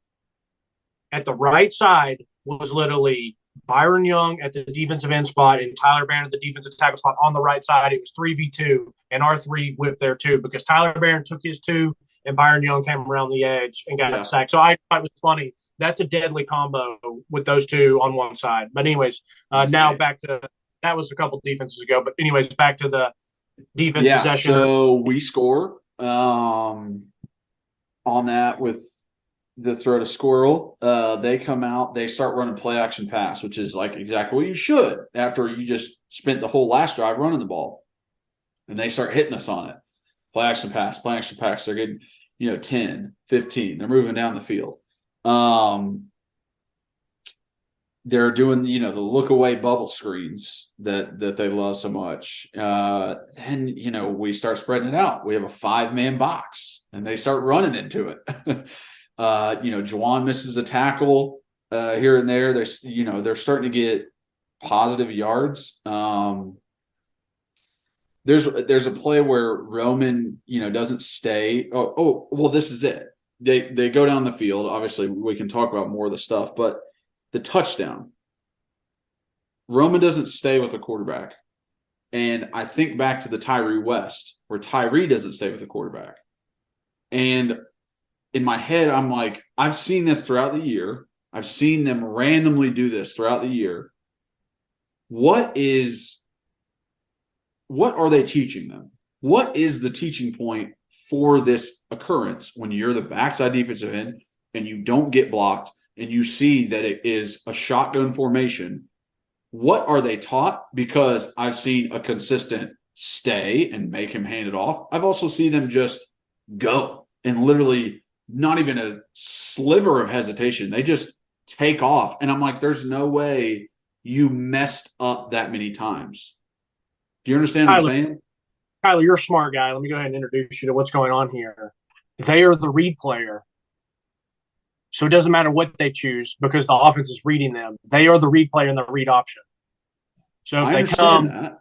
Yeah. So that's why it looks like they're and as the read player, you are not responsible for the running back. That is what I'm saying. As the defensive end, you are the backside defensive end. You were never going to make the play on the running back. The question should have been, why are they not sitting every time to force the handoff? Yeah. That's what I'm saying. Well, that could be, what if that could be a defensive call that like, hey, you're, I don't know, not necessarily coming on a blitz or whatever, but I don't know. That could just be a different call, which is I just wonder, like, because they're reading the last man on the line of scrimmage, and most of those times there's not like an extra guy blitzing. If there's an extra guy blitzing, by all means, do whatever the hell you want. But you're the last guy. Like you're like when they before they snap the ball, they give you the play call. You have to understand. Oh, I'm contained on this play. Right. There's no way you don't know that. As a defensive player, if you're the guy on the line of scrimmage, like, that you're contained. Why in the hell would you ever go for the running back? Just because of like selfishness of like, oh, I can make this tackle? No, I just think it's just mistakes. And I don't think it's like, oh, like you're consciously like, oh, I can get there and make this backside tackle. I think it's just a mistake. Like that's what happens. Like people's eyes are in the wrong spot. They kind of are in their head and not thinking properly about what their position is. Bill Belichick, just do your job. Like, it's very simple, but it's also very difficult sometimes. So, I mean, I think it's just usually is a mistake that's made because I guess what frustrates you there is the same thing that frustrates me when a guy comes on a blitz and it's like you're supposed to come in controlled and keep your, you are supposed to be as deep as the outs, as the quarterback or running back's outside shoulder so that he can't just, CJ Stroud did it last night, and obviously I had money on Georgia, so I'm like, what are we doing? But a guy blitzes and CJ Stroud just whoop and just turns. And then there's nobody there, and he gets another 20 yards. So that was my frustration. So I guess that's your frustration. It's like, hey, why do we not force the handoff every time? Yeah, exactly. So they score on this drive. That was the play they scored on. Cade literally starts like talking shit. Then we get like a PI that they never even show on Kamal. But I'm like, dude, like how, like I know that you could possibly, get within a score game here, but like you haven't done anything all game and you're the reason why you guys haven't scored a touchdown yet. So like maybe shut your mouth. It's that was the one that got me fired up. That was the one that got me pissed. Number 9, the big tall receiver they had, he would make a couple plays. It's like he hadn't done anything all game, makes a couple plays, gets up every time and does the slime and then the first down or another quick first down. It's like, okay, like I get it. Like you can be fired up. You're also down, 21-3 or 21-6, whatever it was.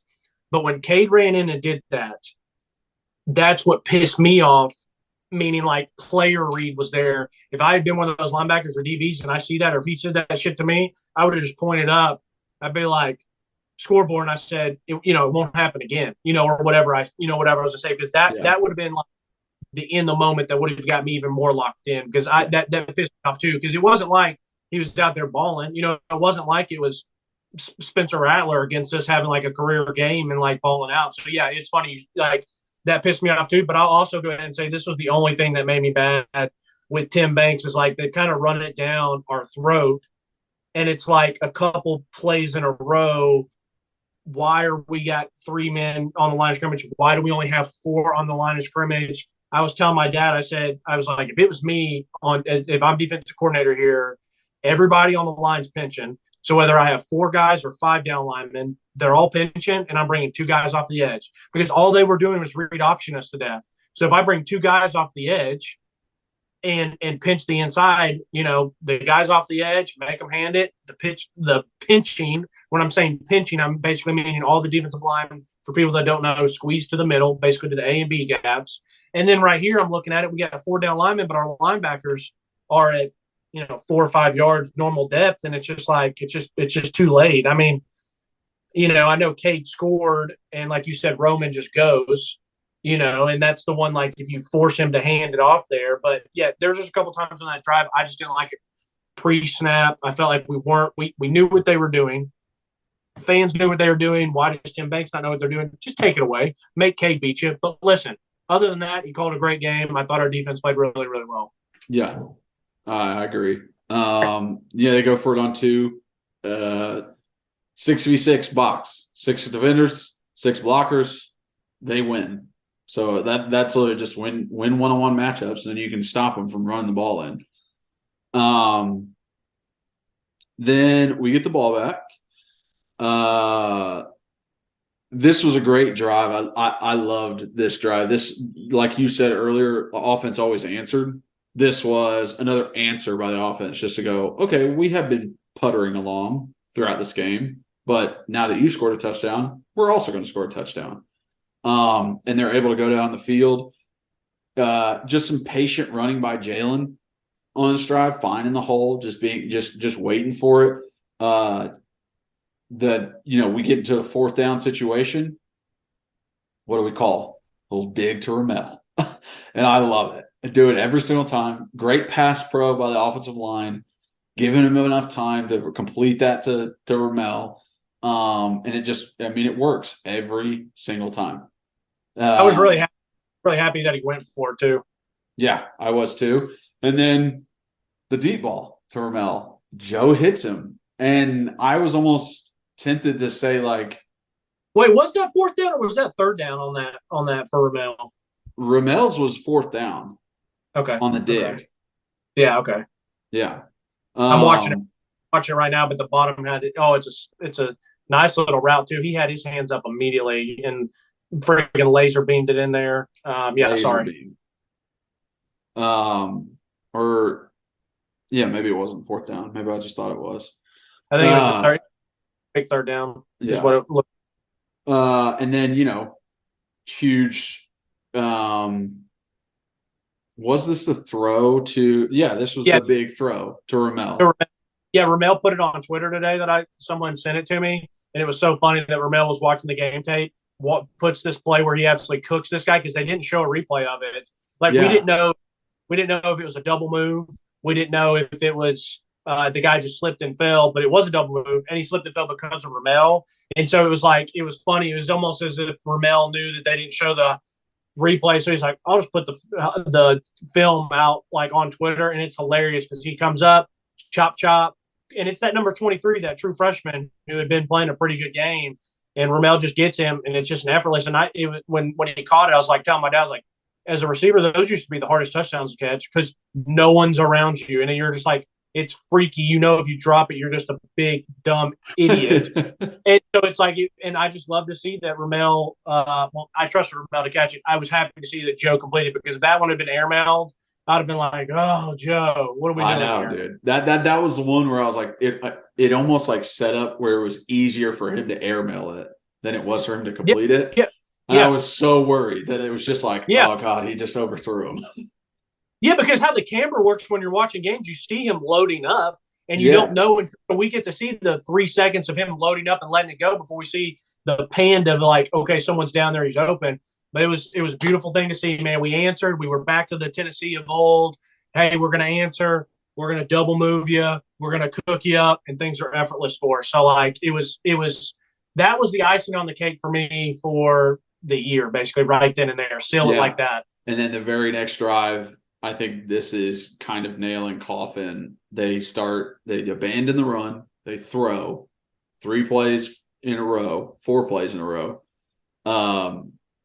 And Danico with just an incredible coverage. He's so good. And like I said, he played amazing all night. And then that last play, Cade freaks out. He freaks the hell out. We're rushing 3, and he freaked out and started running backwards. And it's just like, you can't, like, there's nothing that anybody else on the field could have done for him.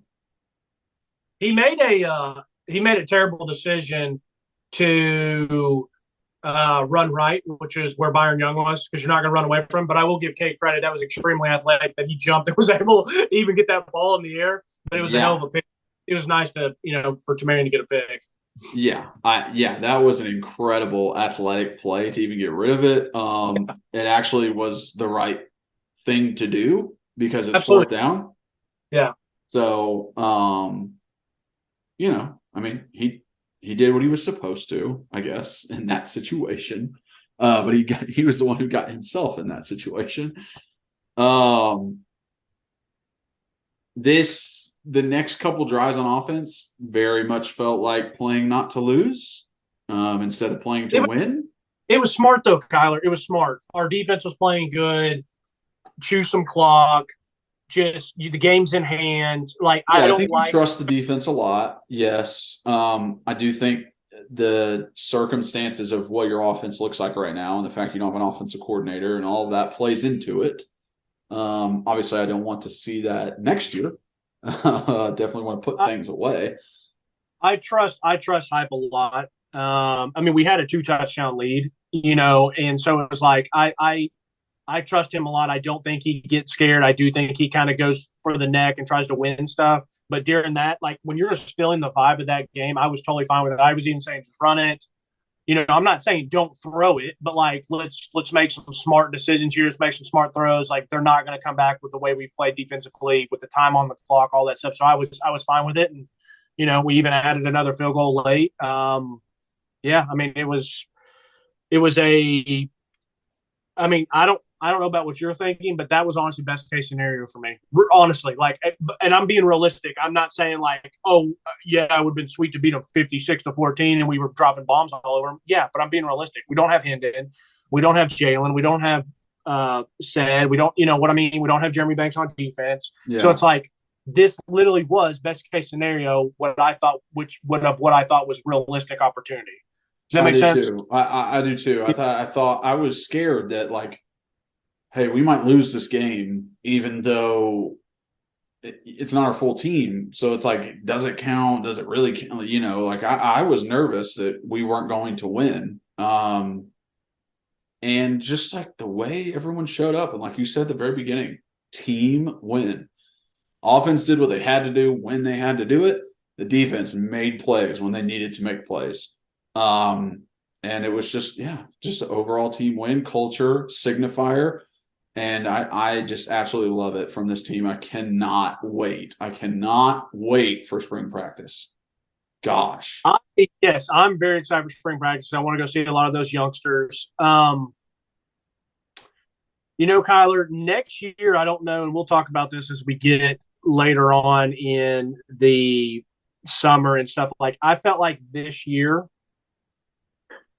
I was excited, but I wasn't super nervous about stuff because I felt like it's still year 2. I wanted to beat Pitt. They beat Pitt, and I wanted to beat Florida, and we beat Florida. And I was like happy with that. And then watching us play and watching Bama play, things change. I'm like, I think we can actually beat them, and we do. And then as you start looking at things and you see how we're playing, and we go down there and beat LSU, And then it's like, holy moly, like we have a really good opportunity. So now I feel like when going into this year, I was excited. I think going into next year, I'm going to be a little nervous because there are going to be some expectations. This year it was easy to pick us as like the up and comers. Mm-hmm. But next year, I feel like we're going to be somewhat expected to do stuff. And I don't know, I want to see how we play and how we respond then with more of a target on our back. Yeah. So that's why, yes, I'm excited for spring practice. But for the season, I'm always excited for football season. But I'm a little nervous next year. I don't want to I don't want us to go lose at Florida. I don't think we should. I think we'll be favored. So then I get nervous that we're going to lay an egg. You know what I mean? Yeah, because going into this past season, it was very much like, okay, who has the number 2 spot? Is it Kentucky? Is it Tennessee? Can it be Florida? What is Shane Beamer going to do? Now it's Tennessee is the number 2 team in the East.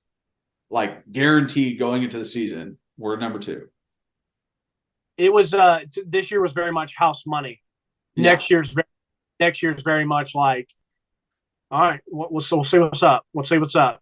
I think we can beat Florida there, and then I think we get Georgia here, and it's like, even if we lose in Tuscaloosa, do we get to see them again at the end of the year? That's true. I mean, lose that game but beat Georgia, we still get another set shot. up. Yeah. And so Joe Milton was 19 of 28, 250. 3 TDs, 0 interceptions. That's very much a Hendon Hooker, stat line. So I'm very happy with that. Jalen Wright, 11 for 89. Jabari Small, 13 for 38. I'm fine with both of those. And then you got Squirrel with 9 for 108. Ramel, 4 for 76. And Brew was only 4 for 48. But I'm going to tell you, 4 for 48, that guy had first downs. Those 4 for 48 felt like he had 6 for 115. Those I can't believe I'm sitting here saying, but this is where you look at stats and you're like, yeah, Brew McCoy didn't play that well. Only had 4 for 48. No, if you watch the game, I felt like every catch he made was monumental. First touchdown of the game. Another one where he had a deep comeback route, great hands catch for a first down. Then he had the other one where he trucked Buddy. Everything he did. So that was nice. 12-yard average. I mean, the guy was getting a first down or a touchdown every single time he caught it. So, right. And then Aaron Beasley stat line, which we've all talked about. I mean, that was just a joke. I wish I knew that they were going to give the MVP to Joe. Watching at the end, I said, get Hendon up on the stage. I said, and finally they got him up there, but I thought they should have brought Aaron Beasley up there as well. I would have thought that was nice for him to get that recognition. I was going to talk some about the games last night.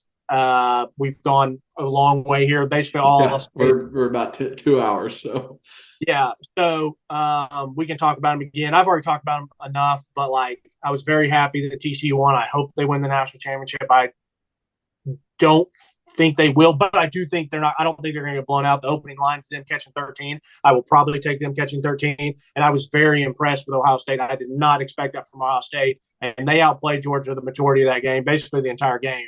Yeah. But Georgia showed the championship DNA, made the plays when they're supposed to, and got fortunate with an absolute whiff of a kick. But it just shows you that, just get in the dance and anything can happen. That could have been Tennessee beating Michigan and now getting to play Georgia again for the national championship. Yeah, so I know. Just get in the dance. And I think Tennessee is set up in such great position because of our coach. But also, I mean, it's going to 12 teams. I'm going to be shocked if we're not in the playoffs 3 out of 5 years. You know what I mean? I totally expect that. So, especially with Heupel now and what he's done and how we finished the season, it's just we can definitely be top 12 team as an SEC. As a 2-loss SEC team, we're number 6. I think we can lose, 2 to 3 games and still be number 12. So right. I like our chances. Right. This might be our last long one for a while because now we might be doing some more, more quicker, short, but a few more. But this might be the last one we have until maybe spring practice. So kudos for you. So after this one, you don't have to do as much editing. Thank goodness. Great pod, big boy. Thanks, man. All right. Thank you guys so much for watching and listening. If you are watching, please like and subscribe and leave a comment. We love answering questions and talking to you guys on there. And even if you're not a fan, I love talking to you on there too. If you are listening, please rate and review. Leave us 5 stars. Download and re-download. It helps so much. We have merch now. How we doing, bud? T-shirts in orange and white. So supporting the team. And the link is below for you guys to get those. Please follow us on social media at Believe in Tennessee for our main account on Twitter, at rbacon26 for Reed, at Kyler Kerberson for myself on all social medias. And just really appreciate you guys so much. What a heck of a season it's been for the Vols. Super excited for what 2023 brings. So as always, go Vols.